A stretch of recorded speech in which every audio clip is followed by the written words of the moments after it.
Good morning, good morning, good morning. How are you today? I am your host, BKP. I'm the hostess with the mostest. I shall explain. I'm your host, BKP. You're watching BKP Politics on voiceofruralamerica.com. Hi, Diane. A couple programming notes. Now, I had an amazing day yesterday. Amazing day. The problem, the not problem, but the thing about yesterday, it was like 3 days. So it was like 3 days, and then I was here, and I was over here. Next thing you know, I was on the phone, I was in traffic, and then next thing you know, I was at the barbecue place. The next thing you know, I was over here. Next thing you know, I was back in traffic. And by time the next thing happened, it was about 12:45 a.m. this morning when I arrived. Actually, I went right into today. Confusing. Diane, I'm going to ask for a little help.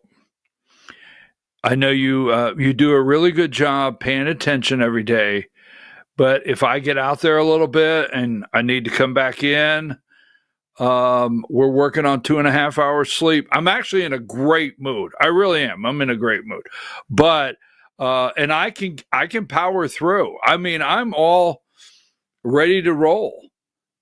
But if I get out there a little bit, or if I start, mentioning something that is not accurate, just if you would kindly nudge me back in the right direction. All right, so.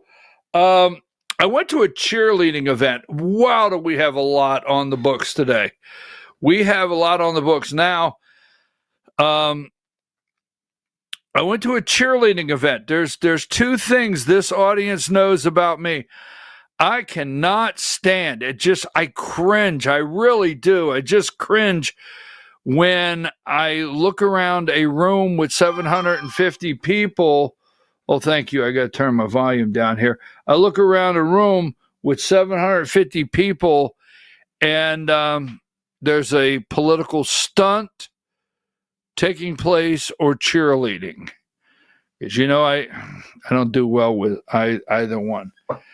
So my question to you this morning, as we get into the 3-hour cabinet meeting. I am about tired of the deep state corporate corrupt media that I watch every morning so I can see the narrative of the Mockingbird media, the CIA Mockingbird media, as I refer to them.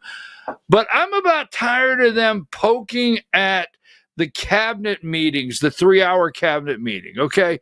Now I can say, this is not necessary. That's not necessary.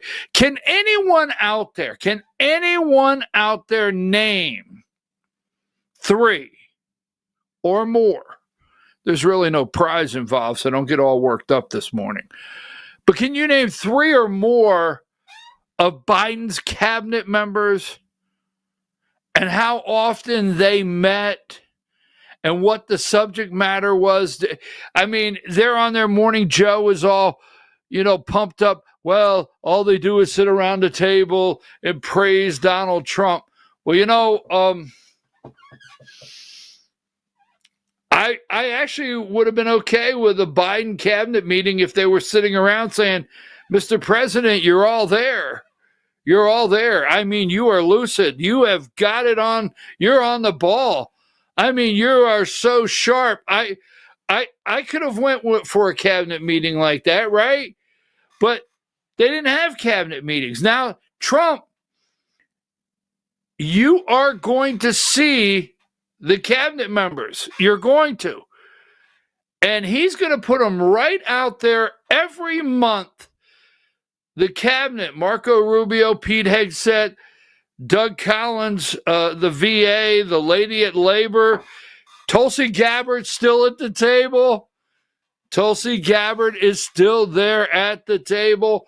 RFK Jr. You're going to see these people. Scott Bessent. You're going to see these cabinet members Every month, you're going to know who they are. You're going to hear from them, and they're going to be made available. Sean Duffy, they're not going to be able to hide behind the deep state corporate corrupt media veil. That's what all of Biden's cabinet did, is they would only go to MSNBC and certain, well, we'll call them networks, where they were safe. And they would never ask him. They never said, hey, Mr. Pete Buttigieg, the boy who would be king, when's your next cabinet meeting? It would never come up. So anyhow, there was a cabinet meeting yesterday for 3 hours. Productive, you make the call. Did you learn anything new? You make the call. We'll talk about that in just a minute. All right, we'll talk about it in just a minute. And again, Lisa Cook, is that her name? If I hear cause, well, they can fire her with cause. I don't know if they have cause. Was there cause over there? What about cause over there? If I hear fire her with cause. Now, a couple things. At 10 o'clock today, the Georgia hour. Now, Diane, let me tell you what I'm doing. I've been on the phone. I've been texting. You know what they do in Atlanta at night? Besides a little crime here and there, gunshot. Besides that, they work on the roads. Holy mackerel, Batman. Oh, my God. I thought I would never get to the north side of Atlanta. They work on the roads. Just stop. Oh, my God. So, Diane, here's what's going on today. At 10 o'clock, there's a hearing. There's an emergency hearing. I'm going to look for a couple videos that I'm going to bring up, but I'm looking for a live feed. If I can find a live feed for the hearing for Fulton County Republican Party versus Fulton County on their contempt of court. They're in contempt going before the judge this morning at 10 o'clock. I'm going to pull that live feed in. Now, I can't promise, but I'm looking for it. I do know several people will be there videoing. I just don't know. I'm trying to get a live feed now. So I'll let you know that through the duration of the program. That's going to be big at 10 o'clock. Thank you. Can't go to, Diane, I was at a barbecue yesterday. And by the way, Diane, I went to the Burt Jones kickoff last night. Everybody says hello to you. I got to give you that. Everybody says hello. And so I just want to pass that along. There was about 750 there last night. But I went to a meeting with some patriots at a barbecue place down there in Jackson. Open Air Barbecue, is that's the name of it? Great people. Great people. It's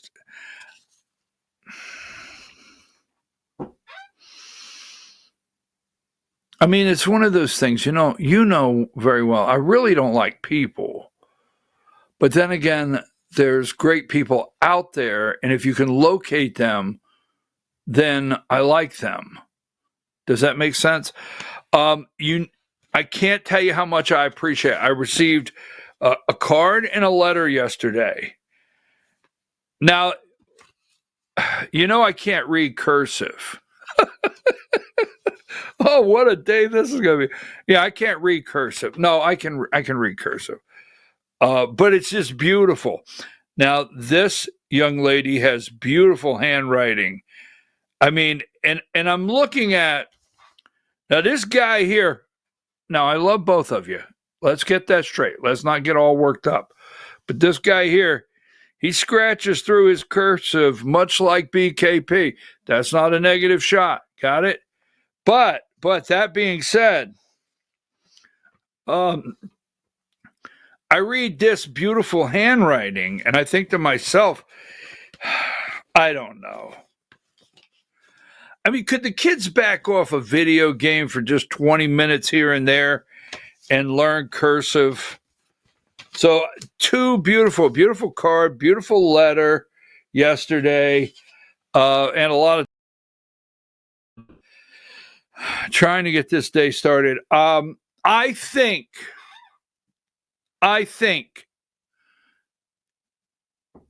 it was all marketing. I think it was all marketing. I really do. Now, give me number 8. Give me number 8. You cannot buy better advertising. There's more people that forgot about Cracker Barrel that now remember Cracker Barrel exists. There's people out there that didn't know what a damn cracker, what a barrel was. They did not know who Uncle Herschel. They know nothing about him. Who's this Uncle Herschel I hear about? I hear, the Uncle Herschel breakfast with the, 9 eggs and endless gravy and biscuits and the cooked apples is pretty good. That's my recommendation. So a couple things happened. Cracker Barrel got free advertising when the CEO. Now, take a minute when you get a minute. Take that minute and go look at how much Cracker Barrel participates in the LGBTQ community. They already participate. They've been doing it for years. But the CEO goes on, and they are doing some remodeling of some of their stores, right? Goes on a major morning network show, free advertising, and pulls out a new logo.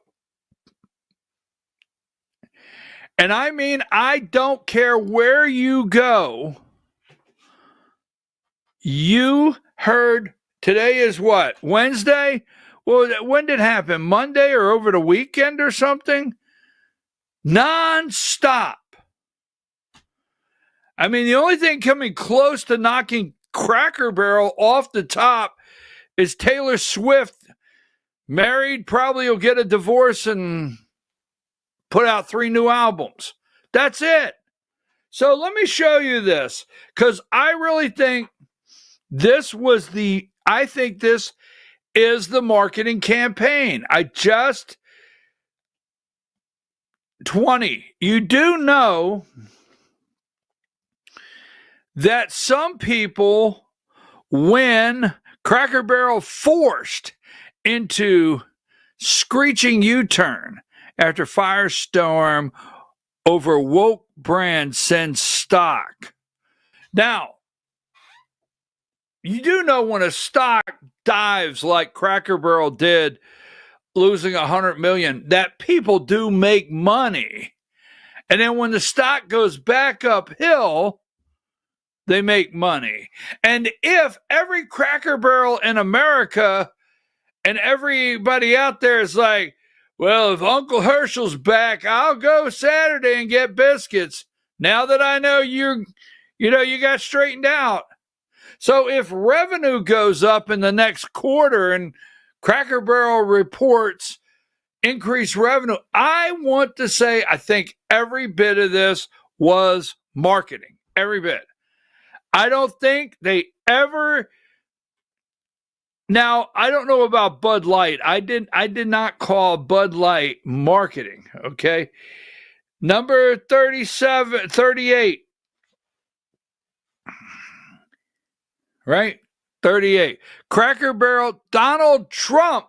Cracker Barrel should go back to the old logo. Admit a mistake based on customer response. They got $1 billion worth of free publicity if they play their cards right. Exactly. I mean, exactly. I read that and I was like, free, $1 billion worth of free publicity. I don't care what network, Fox, Newsmax, News Nation. I don't care what you're watching, podcasts throughout the day. These people, to me, give me number 37. To me, it's a marketing home run. hate the lady. I'm not getting into it. I did not come here this morning to fight with you. Congratulations, Cracker Barrel. Donald Trump. Can't get any better than that. The AJC 49.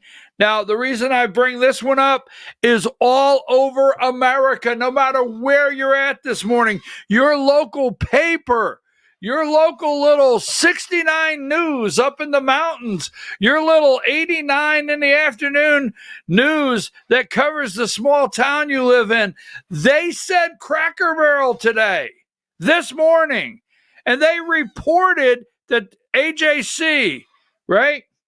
The AJC, after facing accusations it had gone woke, Cracker Barrel announced it was ditching its new logo.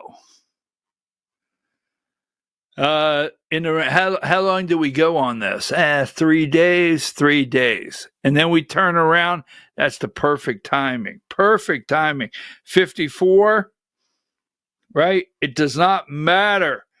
CBS News, Cracker Barrel apologizes for logo controversy. Can't make this up. Then you have everyone this morning. MSNBC 74. As you know, that's CBS. I don't watch Fox. There you go. Cracker Barrel will go back to the old logo after conservative backlash, right? And then we got 75. They're running this. We already showed you this. Here is Instagram, number 76, Instagram. A promise to our guest in the last few days have shown us anything. It's how deeply people care about Cracker Barrel. We're truly grateful for your heartfelt voices. Buy up that stock today. You know who you are out there. You're making millions of dollars off what we did. We got $1 billion worth of free advertising. Our numbers will be up next quarter. Just watch and see what happens. I don't know. Trump said it, and I can't argue. Number 77. Cracker Barrel will go back to the old logo. CNN, number 78, free advertising here. Cracker Barrel scraps minimalist logo design and backlash. There you go, CNN in on it. It does not matter where you go this morning. You will have a Cracker Barrel headline somewhere. A Cracker Barrel kind of breakfast. Here's Atlanta News First, number 94. That's Atlanta News First there at 4:48 in the morning. Give me number 95. Cracker Barrel ditches new logo at 10:45 a.m. there this morning in Atlanta. And like I said, no matter, give me video 14. We already have. I feel we do. This is the news. Well, Cracker Barrel, they changed.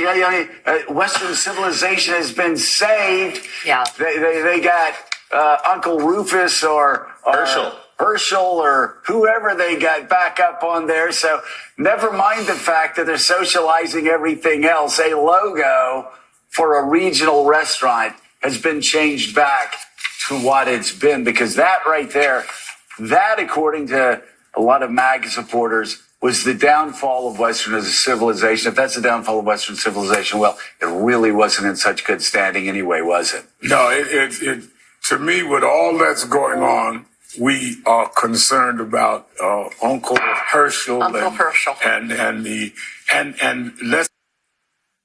So give me number 38. So I'm just going to leave it out there, okay? Cracker Barrel should go back to the old logo, admit they made a mistake. They got $1 billion worth of free publicity. I think every bit of this was a campaign, a marketing campaign stunt. That's what I think. Right, wrong. I mean, you know, you want people to know your logo. You want people to see your logo, have it printed in your brain. You want people to go down the highway and have that image in their brain seared in there as they look up and say, let's just try Cracker Barrel. I wonder if they remodeled that one, or I wonder if the biscuits are still good. I wonder about the gravy. But anyhow, I think I would say if it was a political stunt, it was a good one. Or not a political stunt, a marketing stunt. A political stunt is what I witnessed last night. All right, take that down now. All right, so when we come back from break, we've got a lot to go over. We've got the Georgia Hour. I don't want to mix too much of what's going on. Now, and what I mean by that is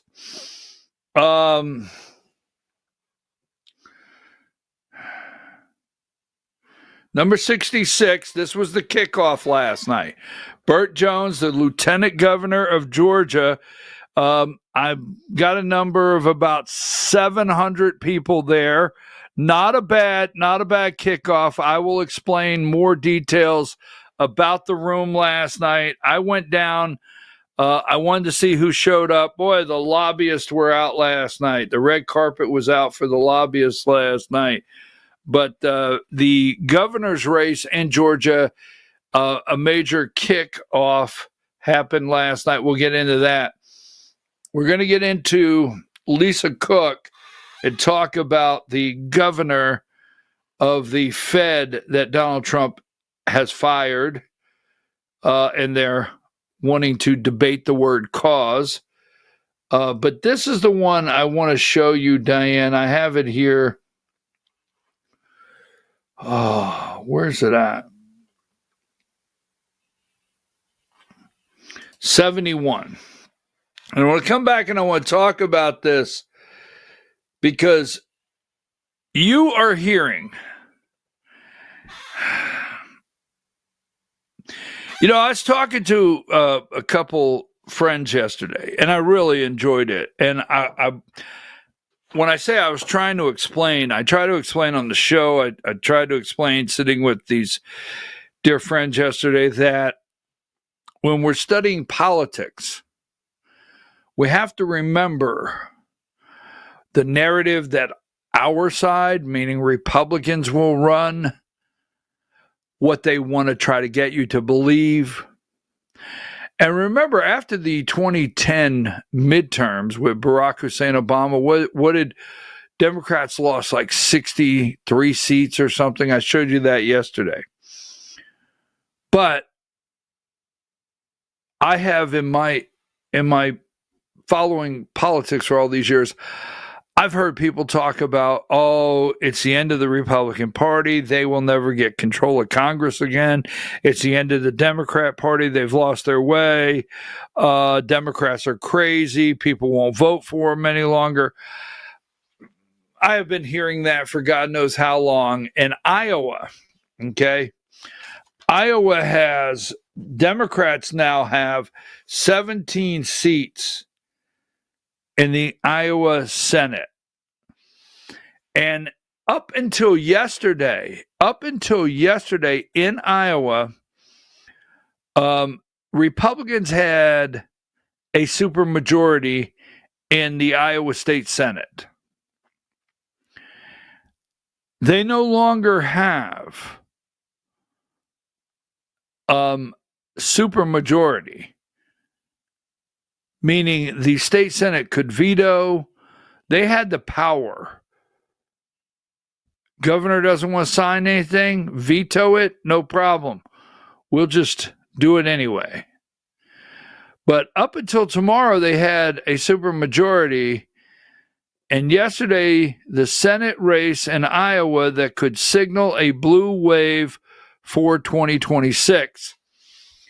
Now, am I going to get on board and jump on board with one state Senate race that went blue in Iowa and think, oh my God, the landslide is coming? No. But my eyes are open to what could happen if we don't get right now. Now, last night in Georgia, last night, give me number, this happened while I was down there, number 22. This is Georgia State Senate seat, District 21. And look at the blue line. And you know who the blue line belongs to? A Democrat. Now, I'll explain. Some out there, if you're out there from sea to shining sea, and you're in a state that you don't do this and you don't have open primaries and so forth, you don't see this. But 1, 2, 3, 4, 5 Republicans fighting for this seat, $24,000 a year, and 1 Democrat. Now, the turnout is very low here, very low turnout in this special election. And the Democrat almost pulls off 40% of the vote within 6 candidates. This is a red seat in Georgia that there is now a runoff between a Democrat and a Republican. We will talk about this later because I'm going to explain, as Lucy would do. Ricky would ask Lucy. I'm going to explain a couple things. Give me number 19. All right, give me number 19. Tulsi Gabbard says more secret burn bags found in random safes and offices full of election hoax documents. That came out yesterday, so we're waiting for some info on that.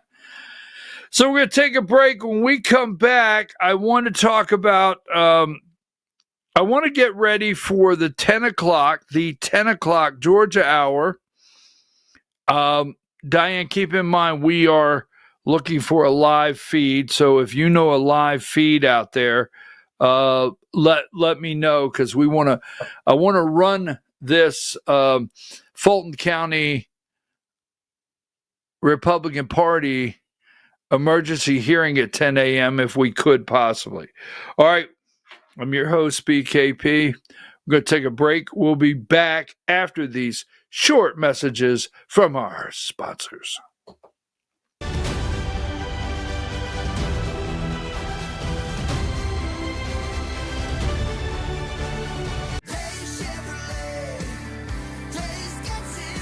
At Days Chevrolet in Jasper, we're proud because for more than 65 years, we've built a legacy of trust for the families we serve. That's why 80% of our business comes from repeat customers and referrals. When you treat folks as well as we do, word is bound to get around. Days Chevrolet in Jasper, family first since 1959. Days Chevrolet, Days gets it done. Together, let's drive.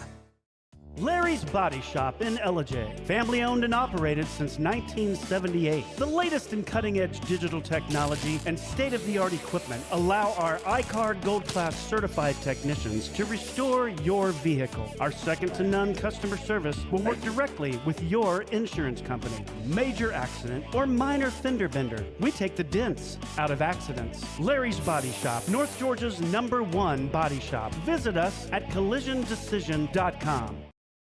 Why give your money to liberal media companies? Put your marketing needs in the hands of a conservative marketing professional and start getting results today. FYN Media Group, one of the top digital marketing agencies in Georgia, specializes in website design and hosting, social media promotion and management, and so much more. Visit FYNmediagroup.com or call 706-889-3564 for a free consultation.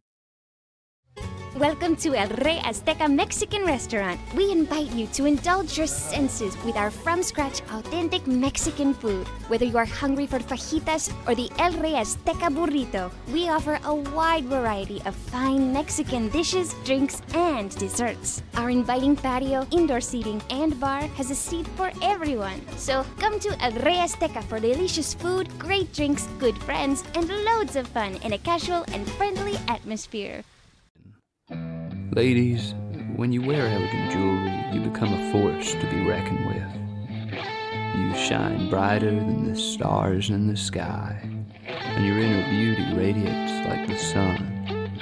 So embrace the magic, embrace the elegance, and let your jewelry be a reflection of your true, authentic self. My friends over at North Georgia Diamond know what a woman wants. Go see them for the perfect gift. And remember, when it comes to elegance, there's no such thing as too much. Come see us at North Georgia Diamond. We're igniting passion one sparkle at a time.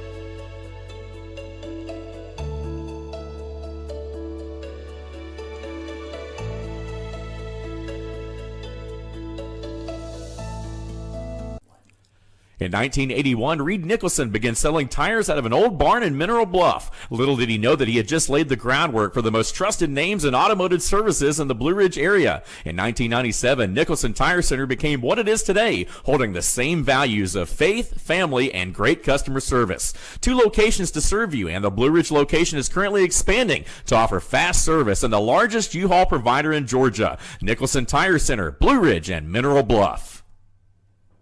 This is a special report. Knowing how to invest your money is harder than ever before. Dealing with stock market volatility, record debt, and terrorist attacks requires new thinking. At U.S. Asset Management, we can help you see the world more clearly so that you can move beyond the chaos and invest with confidence. Call us, visit us online, or drop by our office. U.S. Asset Management, helping you make better decisions with your money. Mesquite Grill, now offering online ordering for your convenience. Check out our new website at mesquitegrillbr.com. That's mesquitegrillbr.com. The great food and service you have come to expect, ready for you when you arrive. Open 7 days a week with a fully stocked bar and friendly service. Bring your furry friends with you and dine on our pet-friendly patio. Also, check out our catering options and let us prepare delicious food for your next event.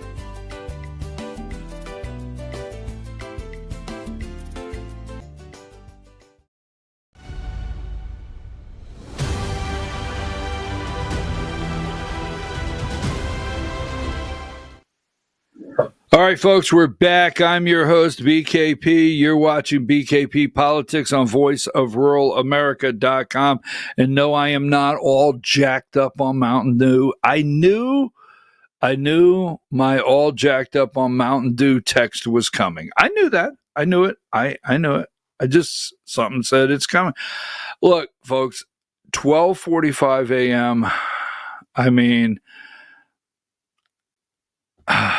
they work on the roads in Atlanta at night. I mean, I just sit in Atlanta last night. I went down to Jackson yesterday, Butts County, for the Burt Jones, Lieutenant Governor of Georgia, campaign kickoff for governor. And so I got a little extra strong coffee going. the Georgia Hour, 10 a.m., and we talked about the political stunt. No, I keep calling it a political stunt. It was a moneymaker, 32, right? Cracker Barrel pulled off one of, if, hi Diane, how are you? If it was all a marketing campaign, then they pulled it off. So take that down. Now, give me number 36. Give you something else. We'll talk about on the Georgia Hour. But let me put this out here. Republicans ban mail-in voting. President Donald J. Trump. Okay. So we got it. Mr. President. We got it. We're picking up what you're laying down. Is that what they say? So, boom. Republicans. Number 6.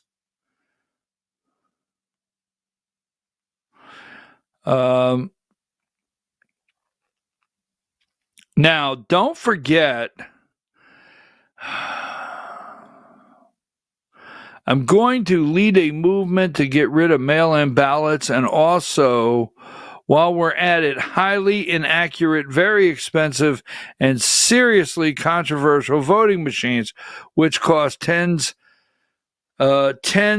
more than accurate and sophisticated watermarked paper, which is faster and leaves no doubt. Now, take that down. So, in Georgia, Tim Fleming is the chair, Victor Anderson, the co-chair of what we call the, give it here, number 42. 42, here's what we do in Georgia. Well, first of all, they get paid for it. They get paid. So they're making pretty good money. And when our lawmakers in Georgia are planning to do something, another step, they lead the people, you and I, to believe that our voice is important and they want to hear from us. That's what, that, to me,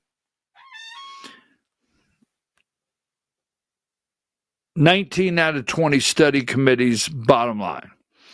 So we have the House Blue Ribbon, not just House, it's a blue ribbon, the House Blue Ribbon Study Committee on Election Procedures. And that'll be Thursday, that's tomorrow, right? From 10 a.m. to 3:30 p.m. at North Georgia Technical College at Clarksville, Georgia.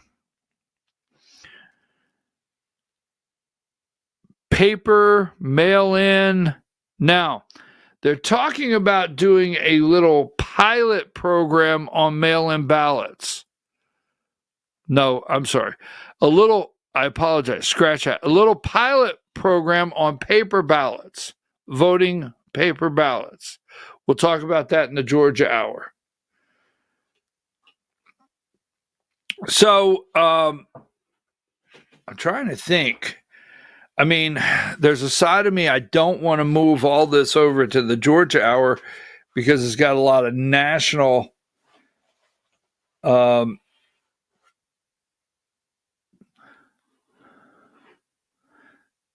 10. Let me just run this. Number 10. Many of you now know Lisa Cook. So a lot of pressure over at the Fed. Now, what you'll hear, and this is something you got to pay attention to because this is not about her. Jerome Powell has not moved the interest rates. You and I, and most Americans are starting to say, I've said it for a long time, so have you, but there's many Americans starting to say, so wait a minute, this whole Federal Reserve, you mean it's not Federal Reserve, it's got nothing to do, it's not federal? Believe it or not, a lot of people are catching on to that due to Trump. Okay. And then people are saying, why do they control the monetary policy? Why are they so controlling over the interest rates? Who are they doing this for? And so Trump puts pressure on Jerome Powell. Trump goes down to the construction site. He highlights, shows the American people, these people are spending billions of dollars. Now, we borrow money from them. They print our money. We borrow it. We pay interest on it. They're the ones that are getting very, very wealthy due to the interest that we pay on the debt that they print and put out there into circulation. So this is one of the governors of the Federal Reserve. Trump fires Federal Reserve governor over mortgage fraud allegations, but she refuses to step down. Now, this is a pretty simple, I thought it was pretty simple explanation in general. Video 5. At issue in 2021, Cook purchased a home in Michigan, then another home in Georgia, declaring both to be her primary residence based on a CNN review of mortgage documents, potentially double dipping on financial incentives for home buyers. But analysts note she has denied wrongdoing. She was never charged. That might not be a valid cause to fire her anyway, and she may have an explanation. She could just say she made a mistake. However, Trump has been I made a mistake. I checked off primary residence on I am a Federal Reserve governor, okay? I participate in setting monetary policy for not just the United States, but the whole entire world. And I just checked off the wrong box. I mean, I was busy that day setting your monetary policy to just slightly overlook that I'm cheating the mortgage company, cheating on my taxes, and I lied on the application. You got to understand, I'm busy. So give me number 92.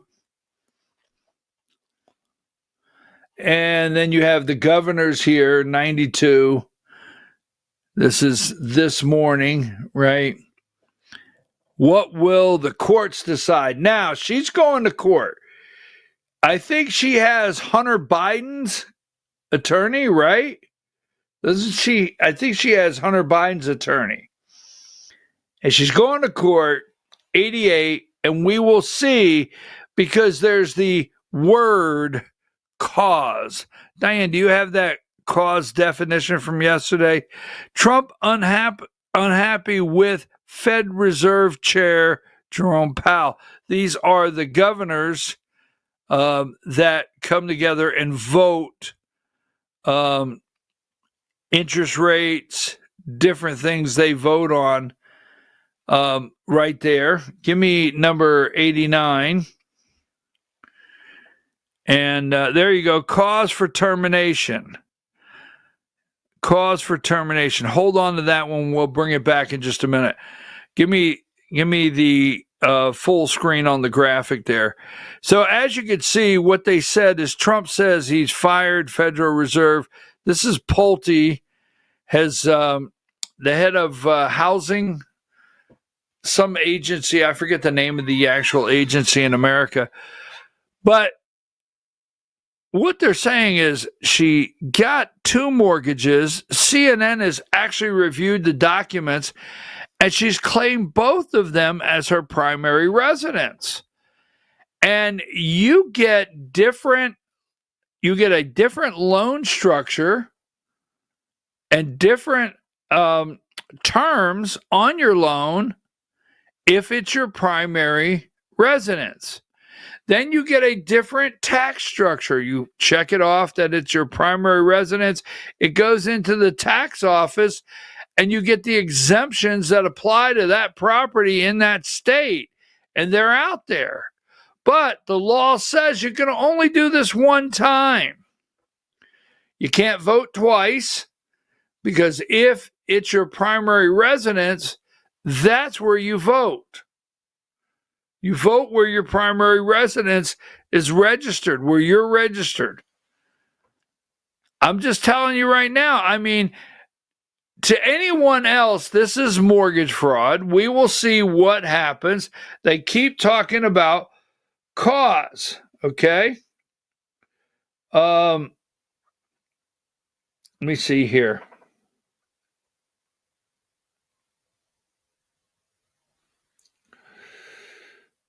Give me video 6. Down to that question of cause, even if Cook did what she's accused of, is that big enough to trigger such a massive move involving the Fed? Or is this just because she was selected by President Joe Biden and President Donald Trump doesn't want her there? Tom Foreman. Well, cause. But could this be surrounding because? Instead of cause, could it be because? Video 9. I have cause. It is because I hate him. Could it be because? Now, Tulsi Gabbard has found bags back in a safe. They're burned bags. Give me video 8 before we go to break. We'll come back, and then we got to talk about crime. Video 8.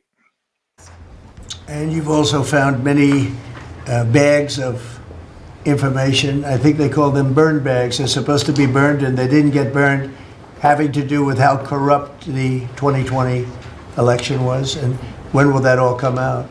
Mr. President, I will be the first to brief you once we have that information collected. But you're right, we are finding documents literally tucked away in the back of safes in random offices in these bags and in other areas, which again speaks to the intent of those who are trying to hide the truth from the American people and trying to cover up the politicization that was led by people like John Brennan and James Clapper and others that have caused really immeasurable harm to the American people and to our country. Brennan and Clapper, immeasurable harm to our country.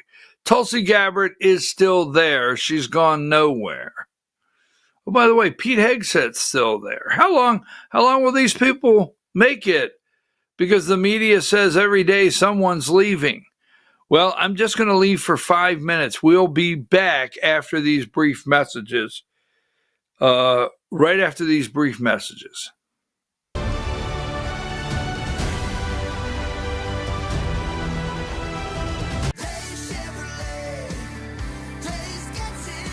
At Days Chevrolet in Jasper, we're proud because for more than 65 years, we've built a legacy of trust for the families we serve. That's why 80% of our business comes from repeat customers and referrals. When you treat folks as well as we do, word is bound to get around. Days Chevrolet in Jasper, family first since 1959. Together, let's drive. Larry's Body Shop in Ellijay. Family owned and operated since 1978. The latest in cutting-edge digital technology and state-of-the-art equipment allow our iCard Gold Class certified technicians to restore your vehicle. Our second-to-none customer service will work directly with your insurance company. Major accident or minor fender bender, we take the dents out of accidents. Larry's Body Shop, North Georgia's #1 body shop. Visit us at collisiondecision.com. Why give your money to liberal media companies? Put your marketing needs in the hands of a conservative marketing professional and start getting results today. FYN Media Group, one of the top digital marketing agencies in Georgia, specializes in website design and hosting, social media promotion and management, and so much more. Visit FYNmediagroup.com or call 706-889-3564 for a free consultation. Welcome to El Rey Azteca Mexican Restaurant. We invite you to indulge your senses with our from-scratch authentic Mexican food. Whether you are hungry for fajitas or the El Rey Azteca burrito, we offer a wide variety of fine Mexican dishes, drinks, and desserts. Our inviting patio, indoor seating, and bar has a seat for everyone. So come to El Rey Azteca for delicious food, great drinks, good friends, and loads of fun in a casual and friendly atmosphere. Ladies, when you wear elegant jewelry, you become a force to be reckoned with. You shine brighter than the stars in the sky, and your inner beauty radiates like the sun. So embrace the magic, embrace the elegance, and let your jewelry be a reflection of your true, authentic self. My friends over at North Georgia Diamond know what a woman wants. Go see them for the perfect gift. And remember, when it comes to elegance, there's no such thing as too much. Come see us at North Georgia Diamond. We're igniting passion one sparkle at a time.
In 1981, Reed Nicholson began selling tires out of an old barn in Mineral Bluff. Little did he know that he had just laid the groundwork for the most trusted names in automotive services in the Blue Ridge area. In 1997, Nicholson Tire Center became what it is today, holding the same values of faith, family, and great customer service. 2 locations to serve you, and the Blue Ridge location is currently expanding to offer fast service and the largest U-Haul provider in Georgia. Nicholson Tire Center, Blue Ridge, and Mineral Bluff.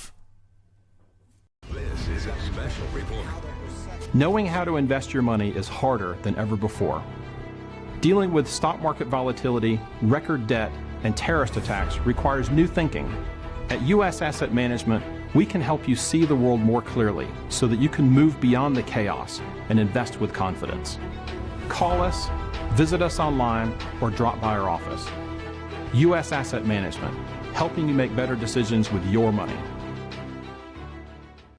Mesquite Grill, now offering online ordering for your convenience. Check out our new website at mesquitegrillbr.com. That's mesquitegrillbr.com. The great food and service you have come to expect, ready for you when you arrive. Open 7 days a week with a fully stocked bar and friendly service. Bring your furry friends with you and dine on our pet-friendly patio. Also, check out our catering options and let us prepare delicious food for your next event.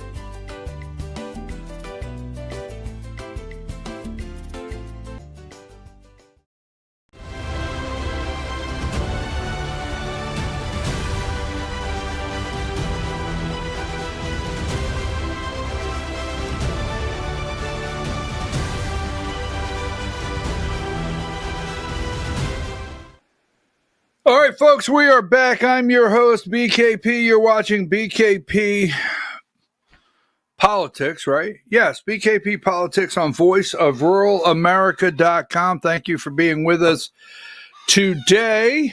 Hi, Diane. How are you? Diane, I need to know, maybe you sent me a message and I didn't see it because I didn't check email right now. But I need to know if you can open that one file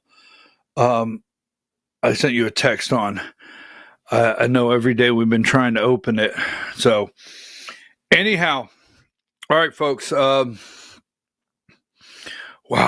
I was in a room full of politicians and lobbyists. Wow. It was tough, folks. It was tough. but I made it. Now, at 10 o'clock, the Georgia hour, I'll be daggone. Thank you. I appreciate it. 10 o'clock, the Georgia hour. We got a lot to talk about. We got a special election. We've got PSC election. We've got test. They want to do test paper ballots on the PSC race. Let's see. We have governor kickoff. We might have another governor candidate. We're getting a little closer. I had some conversations last night. And I'm not talking about Brad Raffensperger. We might have another governor candidate in the race. It's very possible. We'll talk about that. We're going to talk about Fulton County, the two scariest people in America, right? Jason Frazier and Julie Adams. The Fulton County Republican Party will be in court this morning at 10 a.m. Fulton County Board of Commissioners, America, they are in contempt of court. So that is in exactly an hour. An hour, we will be there. Now, yesterday was a cabinet meeting, and you heard what Tulsi Gabbard said. And I want to run through just a couple of things before we get into the maybe some of the more serious stuff. And I thought it was pretty good because I opened up this morning. You would not. I have so many people out there that could not name 3 Joseph R. Biden cabinet members. Couldn't name 3. And Trump has a cabinet meeting, and I want to go into this before I do the crime. Trump wants to go to Chicago. Trump wants to go to other cities.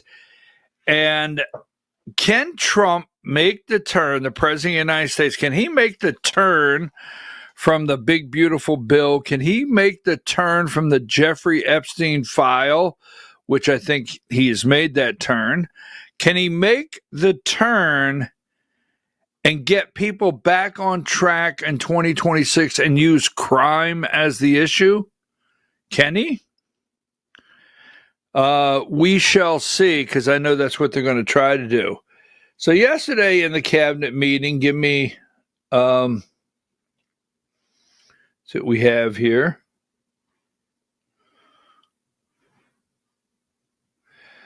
Trying to get past. Just a moment. Where are my cabinet meeting picks? I had them. Here you go. Give me, first of all, 91.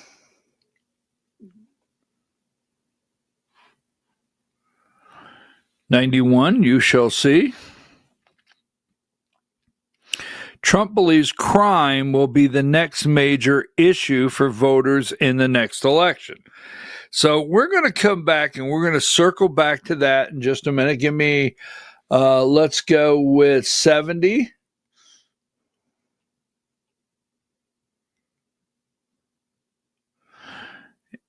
Wait a minute. I may have gone the wrong direction there, Diane.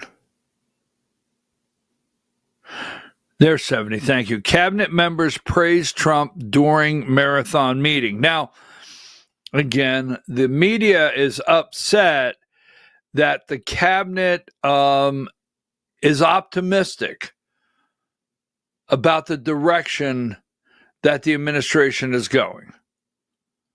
The media is upset that he's having these cabinet meetings out in the open, and 69 cabinet members praise Trump. There's Marco Rubio.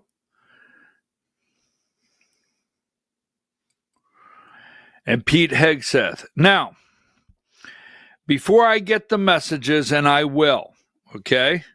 I'm going to get the messages here in just a minute.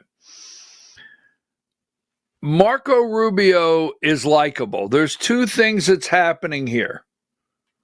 And I want you to, when I say pay attention, I want to say it nicely.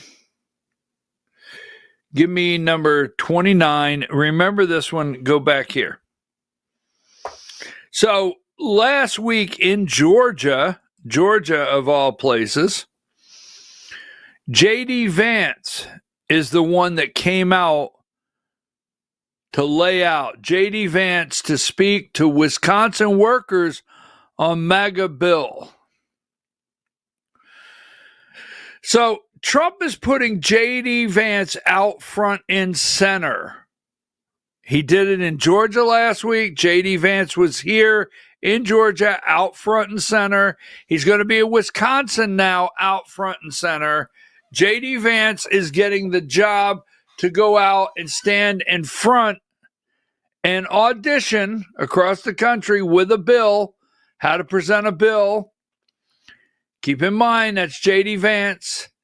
And then Marco Rubio is in the cabinet sitting next to Trump. They're both playing a role. Now, Rubio said yesterday, I thought this was funny, video 11. Mr. President, first of all, everyone's made this comment already and needs to be echoed again. You were elected as the president of working Americans, and that's why this Labor Day is so meaningful. For me personally, this is the most meaningful Labor Day of my life as someone with 4 jobs. And so...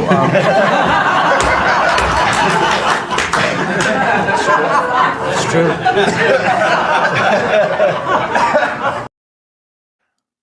Okay, so if you have come to know Donald Trump, the President of the United States, Donald Trump has, and before I get all the messages concerning Marco Rubio, what to watch for, he's a globalist, give me number 70.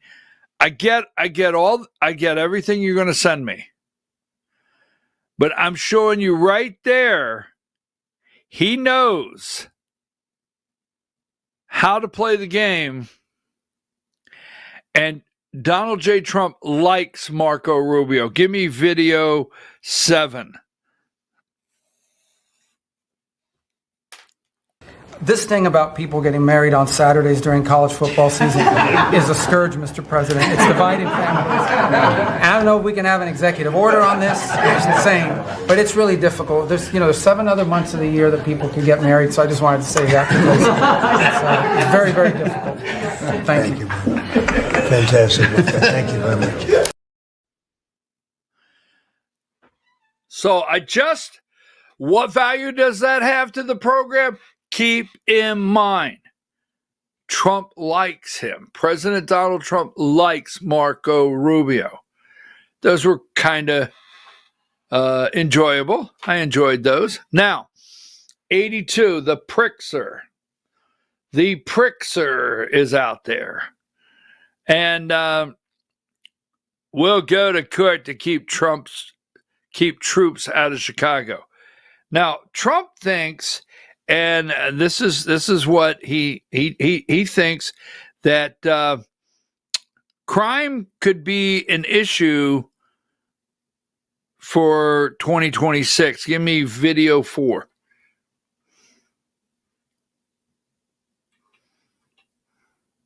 President Trump declared that crime will be a major issue during next year's midterm elections.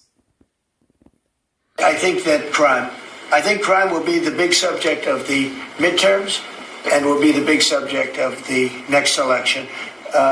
Think of it.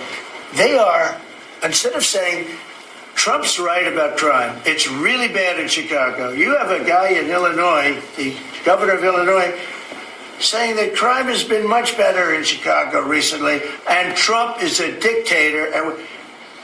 And most people say, if you call him a dictator, if he stops crime, he can be whatever he wants.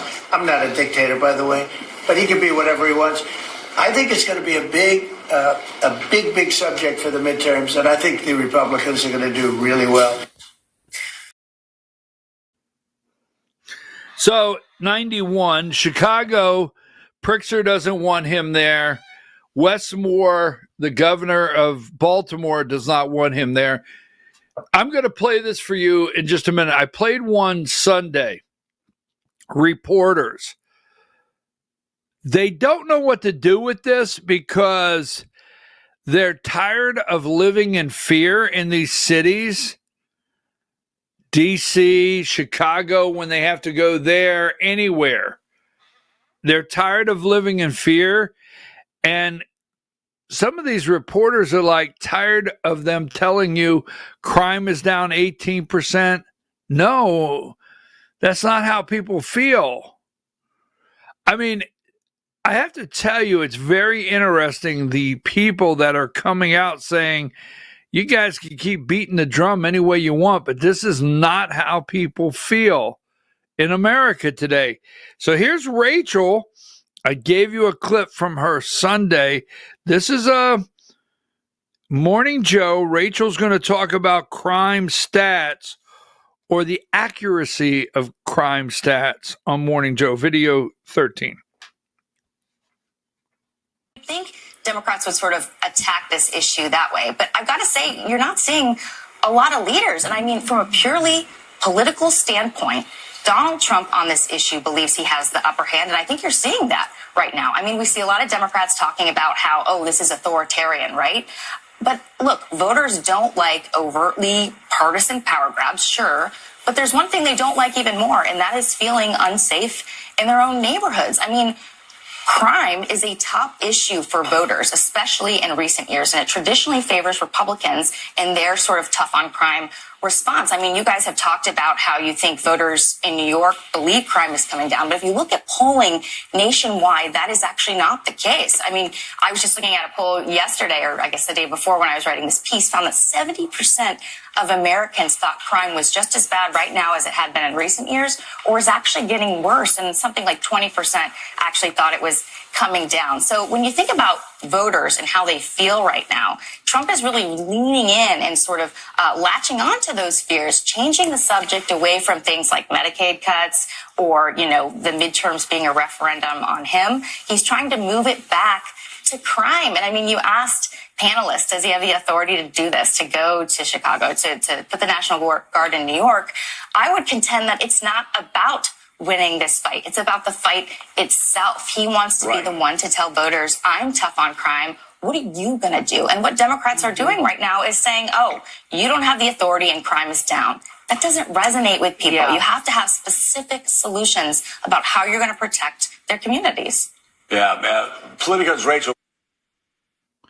That makes twice on ABC and NBC or MSNBC that Rachel has said, you know, keep telling people statistically crime is down. Keep telling people it's down 12%, 18%, violent crimes down 22%. It's not resonating, folks, because she has been robbed. She told a story Sunday where she was robbed. Her house, her car broken into. And the other thing that she points out is Pritzker, Westmore, Newscomb, as he likes to call him, Kathy Hochul in New York.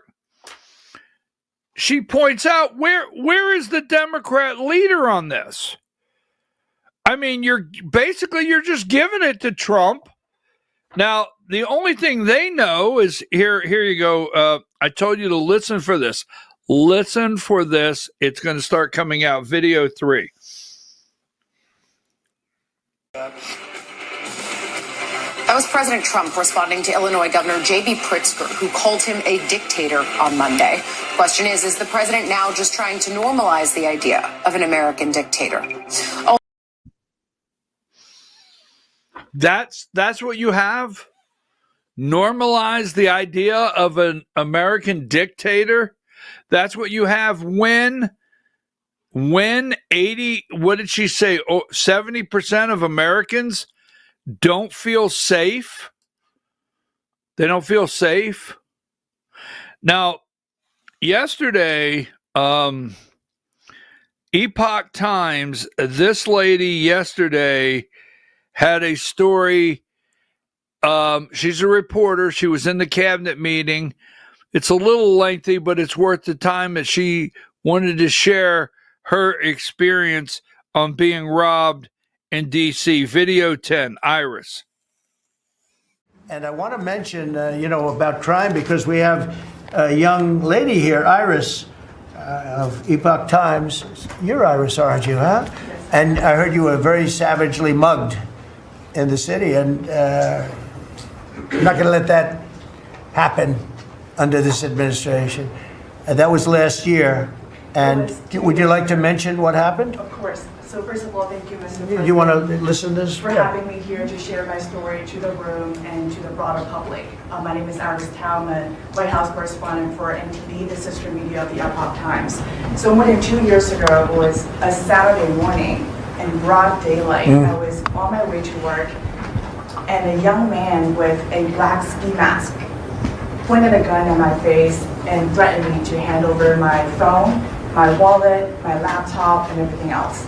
And when I refused, he used the butt of his handgun to strike me across the face, in the cheek, or what some people call pistol whip me, before running away.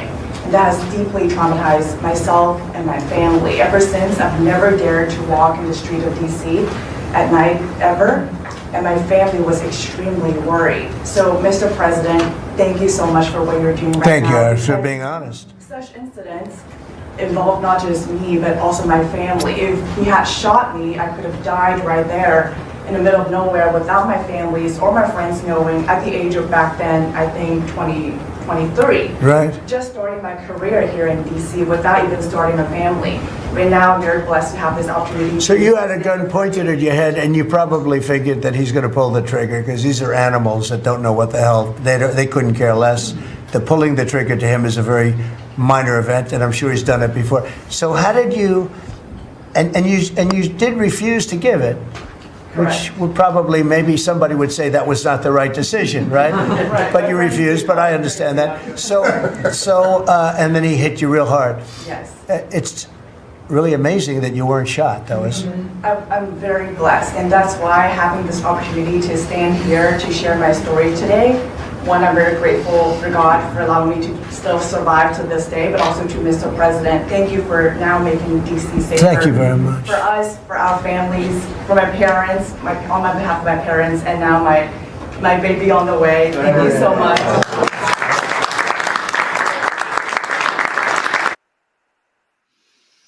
I am not an animal. They're animals. They're animals, I tell you. They're animals. Yes. They'll break out into a fight over a chicken tender. Yes, they will. We've seen the video. So, President Trump, 2026, can he successfully, right? Can he successfully use crime? Can that be enough for Republicans in 2026? Crime. Trump believes crime will be a major issue. Now, exactly what Rachel said. What did Rachel say?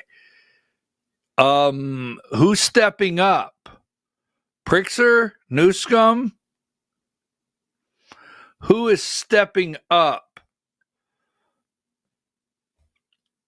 And I think right now, if you're Chicago, I mean, Trump is playing the game with them.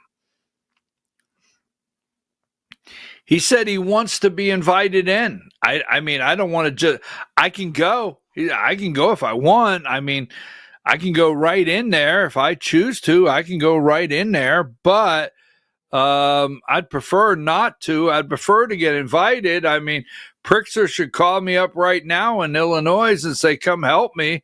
Same thing with Wes Moore in Baltimore, in Maryland. Who would actually pick up the phone and say, they know the truth. when 206 people were shot dead this past weekend, when they're up to like 260 people, you got September, October, November, you got 4 months, and you're already up to 260 people in one city, Chicago. And the people, when you see these numbers and the stats, the crime stats, this is poor people. Yes, this is the poor people, crime on poor people. That's the stats. This is not on the rich neighborhoods. They may be getting robbed, but it's the poor people that are experiencing this, the crime and the death and the murder of these people. All right, folks, we're going to take a break. We'll come back. We got another 30 minutes here. We want to get to the Georgia Hour. We do have several things we got to bring up before we get to the Georgia Hour at 10 o'clock. Diane, go ahead and take a break.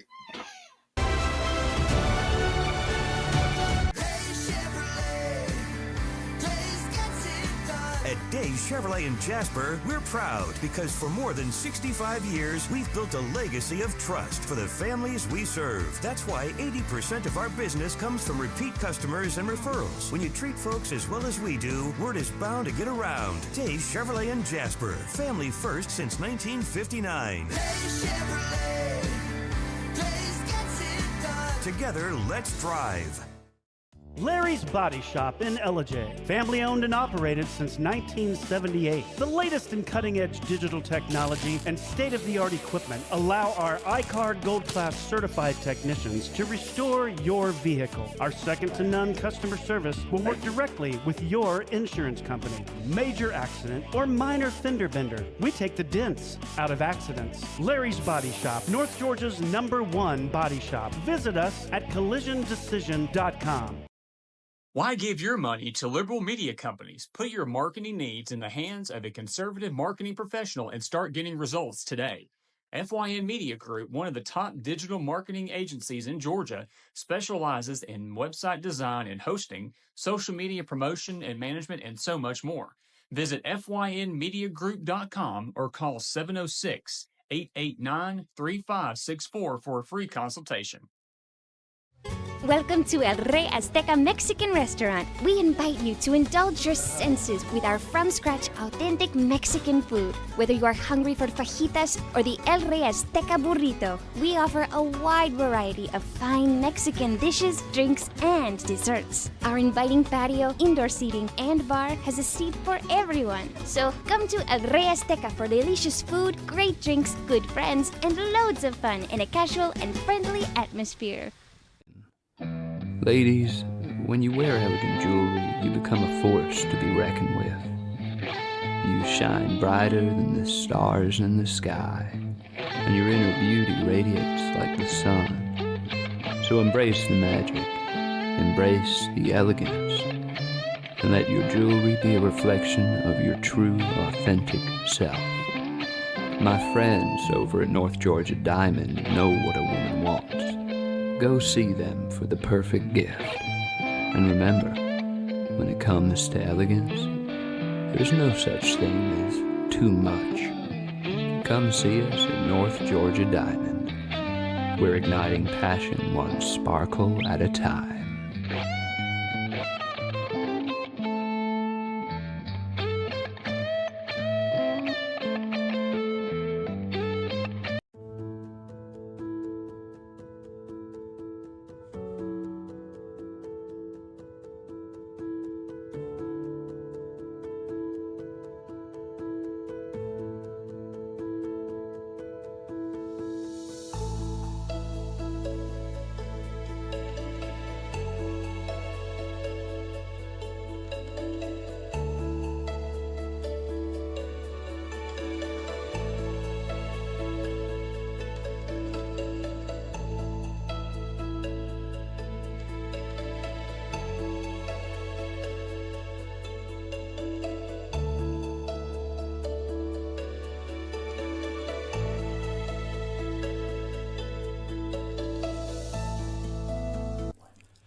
In 1981, Reed Nicholson began selling tires out of an old barn in Mineral Bluff. Little did he know that he had just laid the groundwork for the most trusted names in automotive services in the Blue Ridge area. In 1997, Nicholson Tire Center became what it is today, holding the same values of faith, family, and great customer service. 2 locations to serve you, and the Blue Ridge location is currently expanding to offer fast service and the largest U-Haul provider in Georgia. Nicholson Tire Center, Blue Ridge, and Mineral Bluff.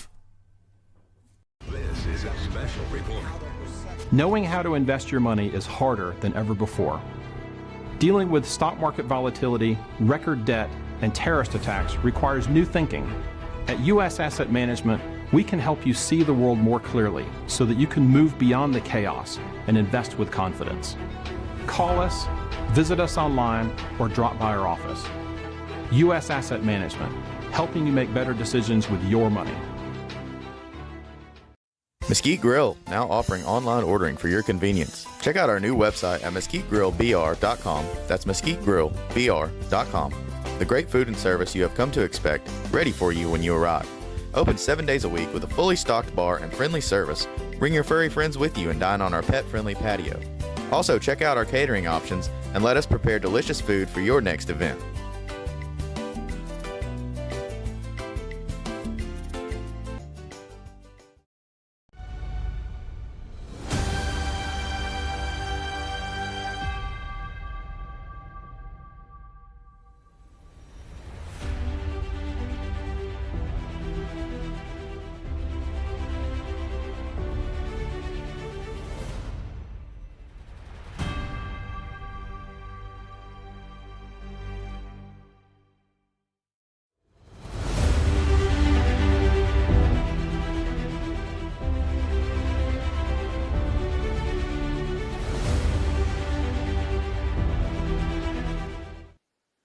All right, folks, we're back. I'm your host, BKP. You're watching BKP Politics on voiceofruralamerica.com. Diane, I got a note that said they're going to try to find a live stream at 10 o'clock of the Fulton County Superior Court.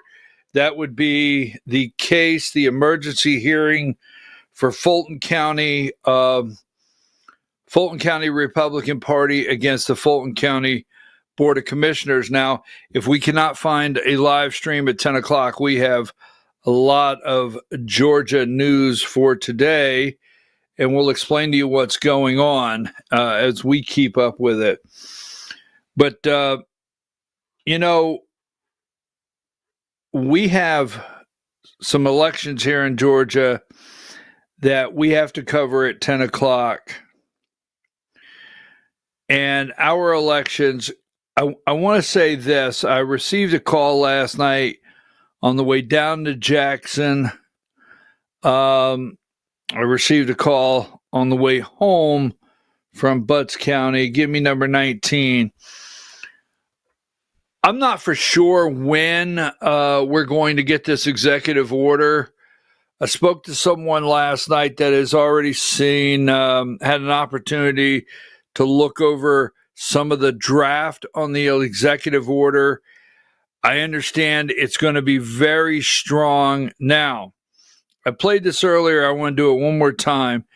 Yesterday, Tulsi Gabbard said more secret burn bags. That there's places that they did not get rid of everything, and these bags are being found in the backs of safes, and they have information in there that she's going to be delivering a report to the president here very soon. Give me video 8 one more time. This is Tulsi Gabbard on the burn bags that she found with what she says is 2020 election documents, more fraud that we already know about. Go ahead and play that for me, video 8.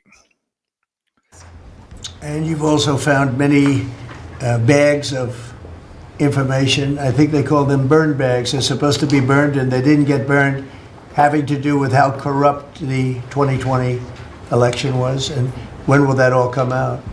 Mr. President, I will be the first to brief you. once we have that information collected. But you're right, we are finding documents literally tucked away in the back of safes in random offices, in these bags and in other areas, which again speaks to the intent of those who are trying to hide the truth from the American people and trying to cover up the politicization that was led by people like John Brennan and James Clapper and others that have caused really immeasurable harm to the American people and to our country. A little more coffee. So that is going to be coming out very soon. That is developing. It's going to go right in line with the executive order. This investigation, there may be more criminal referrals going over to the Department of Justice. I think in the next couple months, you're going to see some things open up. It's going to be very interesting. Now, before I get to, go ahead and give me 87, the tariffs. We shall see in the next 2 or 3 weeks. But India, Trump has slapped 50% tariff on India. Now, that's not an increase in pricing on your motel room, your donut at the convenience store, or your cup of coffee somewhere this morning that is Indian owned. Just saying, okay? Bottom line. This has nothing to do with the Chinese and Indian visas that are being students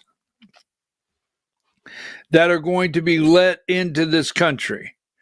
Now, there's some things that are just not okay. Give me number 28.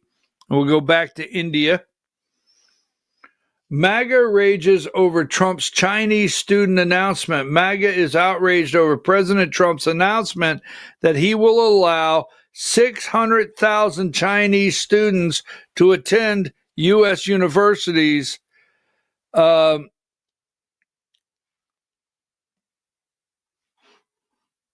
China, India, Russia, tariffs.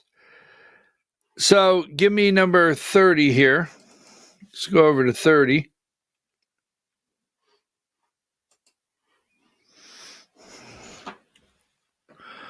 What to know about Indian oil trade with Russia?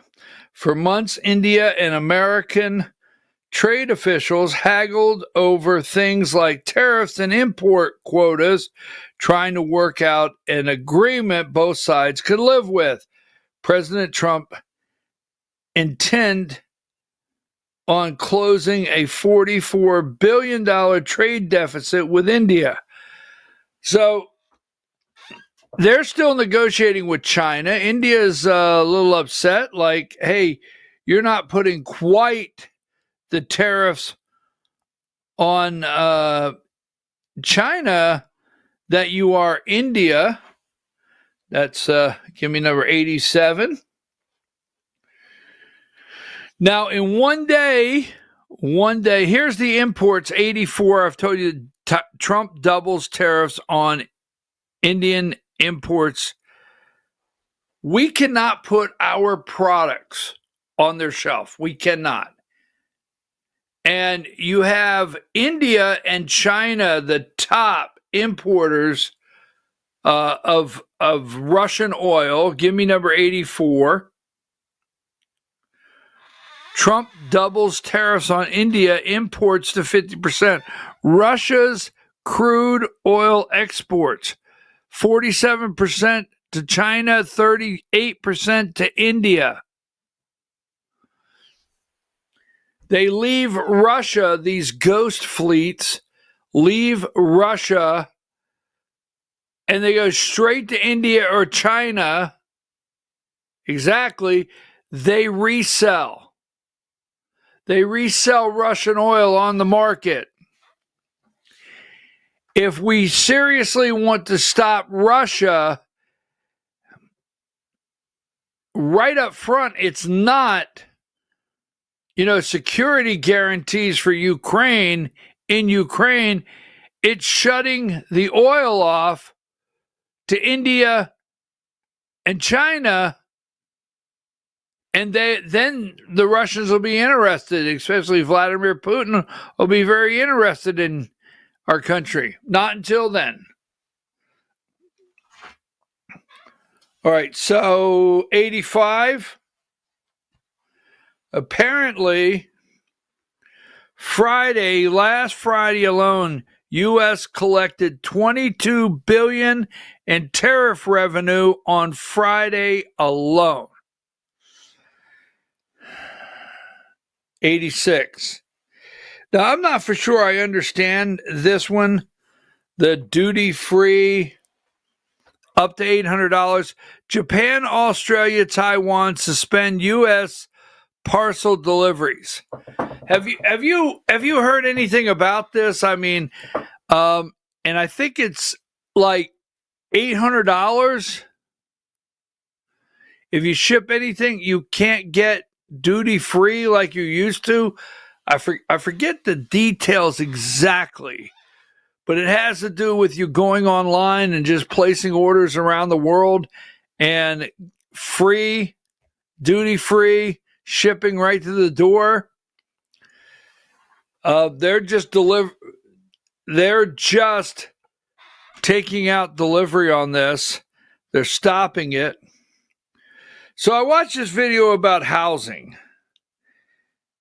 and I thought to myself, this really explains a lot that why, and I'm going to play this and then I'm going to come back and break it down for you a little bit. Housing video 12. They buy a whole housing, like a 500 house division, and they're going to get those at a huge discount because they only make 5 models and they buy everything in bulk. We might have had to pay $500,000 for it. They're getting them at $300,000. Okay, Right. so they buy 500 houses at $300,000. Okay, they put them all in a portfolio. They could flip that through a secondaries market, but even better, they could hold those houses for a year. Don't let anyone move in. Keep it looking like a construction zone. Okay, and then a year later, they sell 3 of those houses that they bought for $300,000 to themselves in another fund for $700,000. And they've just And that creates 3 comps in the neighborhood. They do one of each of the models. Okay. And now the entire neighborhood, each house is valued at $700,000. And then they're going to turn them into obscene rentals. And simultaneously, they're going to have a double and a half value on that portfolio to borrow against. Right. And every American in that community was just priced out of everything around that community. They're so smart. Aren't they just so smart the way so they do disgusting. this? They're Yeah. so just clever the way So they do clever. this, isn't it? I thought that was very, the way they build these subdivisions now, a lot of them, it's not single homeowners going in there able to buy a home. It's not a family going in there. A lot of these subdivisions you're seeing built now, it's not uncommon, 500 houses, whatever. One investment group has already bought out the entire subdivision, bought out the whole thing. They let it sit empty for about a year, and then they have 3 models that they sell for $700, like she said, and that sets the neighborhood pricing. If you go to your tax office, that has set the pricing in the neighborhood. So, I mean, it's just absolutely, it's virtually impossible and getting that way for people to afford to buy a home. It's happening every day. So we're going to take a break in about 5 minutes to get ready for the Georgia Hour. I'm going to show you something else here. Number 71. And then give me number. We're going to explain this. 71. The Senate race in Iowa that could signal a blue wave for the 2026 midterms. Number 34. Number 34. The Iowa Democrats flip Iowa State Senate seat, breaking GOP supermajority. Now, the GOP had a supermajority in the state Senate in Iowa, and they lost a race to a Democrat.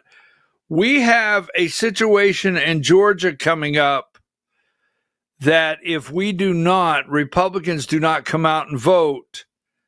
You see, everything you hear built up with Republicans, Republican vote in the last 10 years, it's Donald Trump vote. It's President Donald Trump vote.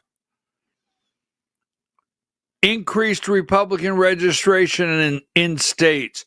Increased Republican voting in states. It's Donald Trump vote. They're coming out because of Donald Trump, not the Republican Party. Got it? Nope, that's not it. Now, let me see what else I have to make sure just before we go to break, if there's anything else in here. So when we come back, number one, Fulton County. All right.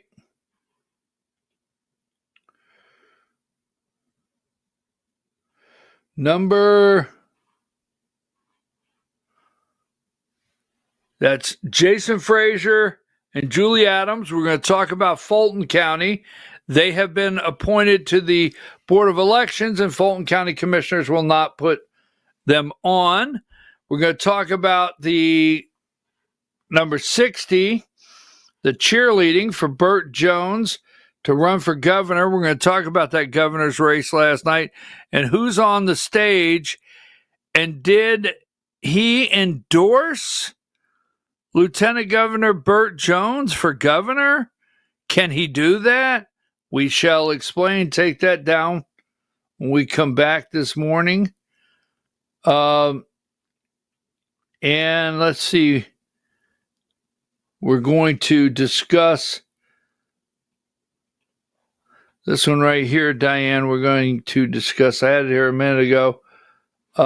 Right here, number 42. Tomorrow in Georgia, we have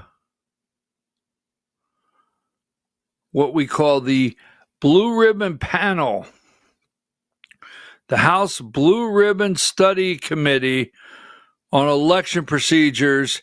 That's tomorrow. We're going to discuss that coming up. And, well, look, we're going to take our break. We're going to look for, we got about 15 minutes before 10 o'clock, a little more than that. We're going to be right here at 10 o'clock for the Georgia Hour.